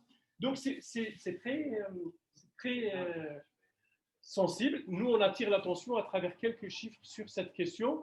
Encore une fois, c'est une enquête qui n'est pas nécessairement représentative, c'est un petit échantillon qui éclaire une réalité, mais qui ne couvre pas toute la réalité. On invite à plus de précautions, à dire élargissons l'analyse, prenons le temps d'évaluer, et sur la base des résultats, on pourrait aller plus en détail. Voilà ce que j'ai à dire sur les petites contributions. Encore une fois, je remercie donc les porteurs de cette initiative, que je salue vivement. Nous sommes une société orale on n'a pas de tradition de laisser de traces écrites, c'est dramatique. Mais commencer à écrire, stabiliser les débats, même ça vaut ce que ça vaut, ça vaudra beaucoup de choses pour les gens qui vont lire ça dans quelques dizaines d'années. Ils se rendront compte qu'il y a une réflexion, qu'il y a des gens qui se posent des questions. Absolument. Et que débat il y a eu autour de cette question d'agriculture saharienne. Merci encore une fois. Merci Ali.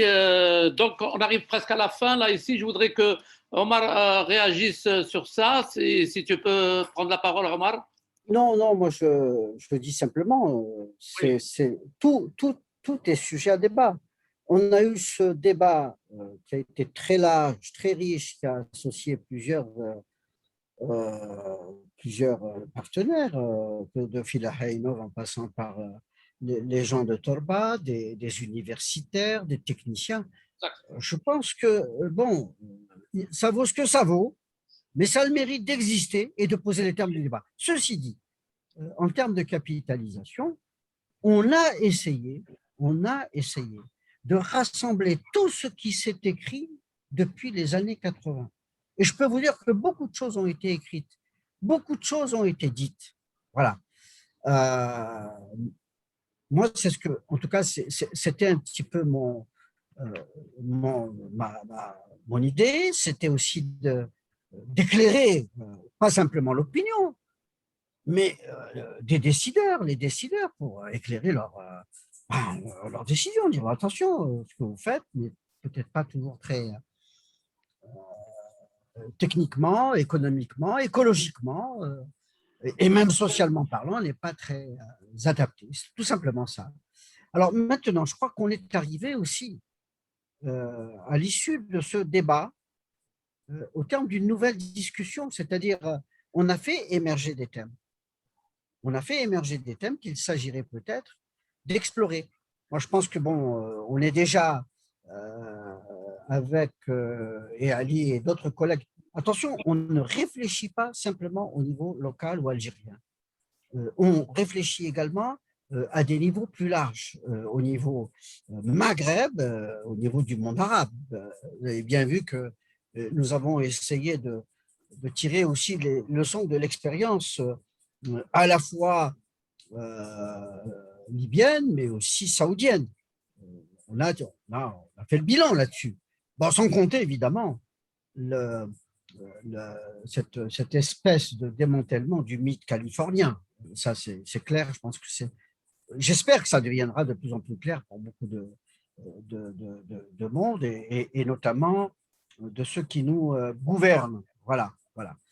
Moi, ce que je pense, et je l'ai dit, la chose contre laquelle je me battrai toujours, c'est qu'un groupe s'érige et lance des expériences et en plus n'est pas comptable de cette expérience. C'est-à-dire, il peut partir du jour au lendemain. Il y a eu des dégâts sur le plan économique, il y a eu des dépenses d'argent public et personne ne rend compte de ça. Alors voilà, moi, c'est ça ce qui m'intéresse, c'est qu'aujourd'hui, ce sont des questions qui concernent tous les citoyens, de l'académicien ou de l'universitaire que je suis, jusqu'au simple citoyen, à l'agriculteur local, etc. Voilà, Hadamakan. C'était le but de l'exercice. En tout cas, on a maintenant avancé, il y a de nouvelles questions. La question de l'économie d'eau, la question de la monoculture et des systèmes de culture dans les zones fragiles, la question des pollutions, la question du défi climatique, etc. etc. Il y a plein de questions sur lesquelles nous allons nous pencher à l'avenir et on reviendra certainement vers Fila Hainov pour relancer le débat. On se donne nous, on a le temps, même si on n'a plus, je veux dire, bon, on se donne une année pour revenir sur ce thème et rebondir et peut-être sortir autre chose d'ici une année ou deux. Voilà. Merci. Merci Omar. Merci Omar. Je crois que nous avons effectivement, avec la sortie de ce livre, fait une compilation concernant l'agriculture saharienne. Il ne faut pas oublier que nous avons aussi beaucoup travaillé avec le fameux mémorandum que le groupe du GRFI avait travaillé. Donc nous, il y a une deuxième thématique qui nous intéresse au plus haut point, c'est celle des montagnes. Et c'est pour ça que nous allons préparer un travail en interne pour préparer un webinaire qui va couvrir, disons, les différents aspects de thématiques concernant l'agriculture de montagne. C'est avec M. Zeraya. Ce que je dis une chose, c'est que l'ouvrage Jardin ne reproduit pas entièrement tous les débats qu'on a mis. Oui. Le mémorandum n'a été qu'une synthèse, en quelque sorte un résumé. Mais en vérité, nous avons des extraits différents.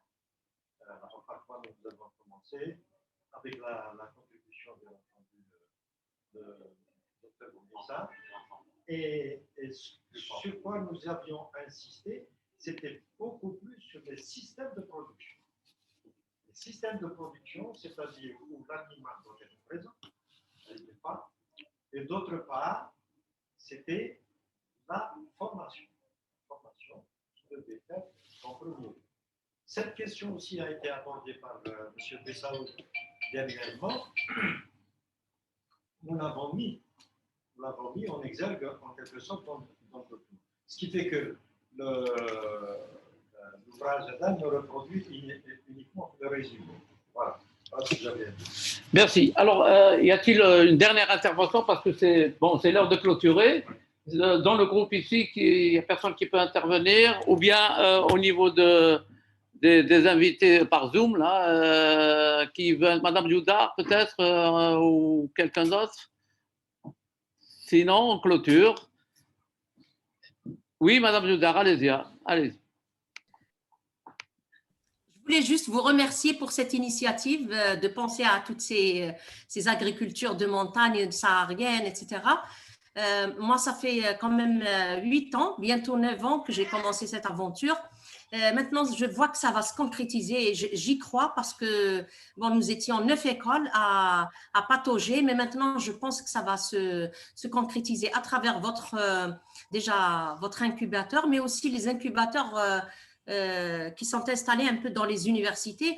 Pour répondre juste à M. Omar Bessaoud qui avait posé la question, est-ce qu'il y avait des initiatives au niveau des universités? Effectivement, il y a des initiatives. Mais le degré d'implication des universitaires, parfois, il n'est pas à la hauteur de ce qu'on souhaite. C'est ça. Et voilà. Mais je pense que maintenant, on est entre le fer et l'enclume, donc on est obligé de s'y mettre et l'État doit mettre le paquet pour que ça réussisse. Et nous sommes là pour partager notre expérience parce que nous avons subi, tous les gestionnaires des différentes écoles, nous avons subi des formations à l'INSA de Lyon qui nous permettent de suivre justement ces projets et de les mener à bien. Inch'Allah, on va contribuer avec vous. Voilà. Merci pour l'invitation. Merci, Madame Joudar. Je pense que s'il n'y a pas d'autres interventions, on va quitter parce qu'on a des objectifs. Après, on a une petite encore réunion à faire. Allez, merci et au revoir à tout le monde. Au plaisir de vous revoir tous et toutes. Au revoir. C'est très intéressant. Bien sûr, Omar, à samedi prochain, si vous voulez, il n'y a aucun problème. On vous enverra l'invitation sur des thématiques qu'on est en train de développer. Mais en tous les cas, il y a le webinaire qui va se tenir. Donc, alors, mercredi 31 ou 30, ou bien alors jeudi. On va peut-être les déplacer d'un jour parce qu'on n'a pas encore lancé l'information et on va le faire cette semaine justement avec les gens, les intervenants. Merci à vous, à tous. Amine. Oui, Amine. Rachid. Avant que tu coupes, je voulais te donner une information. Alors, donne-moi une information, vas-y. Nouri, tu te rappelles de Nouri Chadi, le Libyen. Nouri, le Libyen, oui. Il est devenu secrétaire d'État à l'agriculture. Il est devenu quoi? Secrétaire d'État à l'agriculture. C'est bien pour lui. Voilà. Nouri, voilà. Et moi, il était très politisé à l'époque, je me rappelle très bien. Et ben, c'est bien, on pourra je l'ai invité, il est venu en Algérie. Hein. Voilà, on va l'inviter. Ok. Ça va faciliter les relations algéro-libyennes dans le domaine de l'agriculture. Ok, ciao, ciao. Alors, merci beaucoup à tous et à bientôt. À la prochaine, Inch'Allah. Au revoir.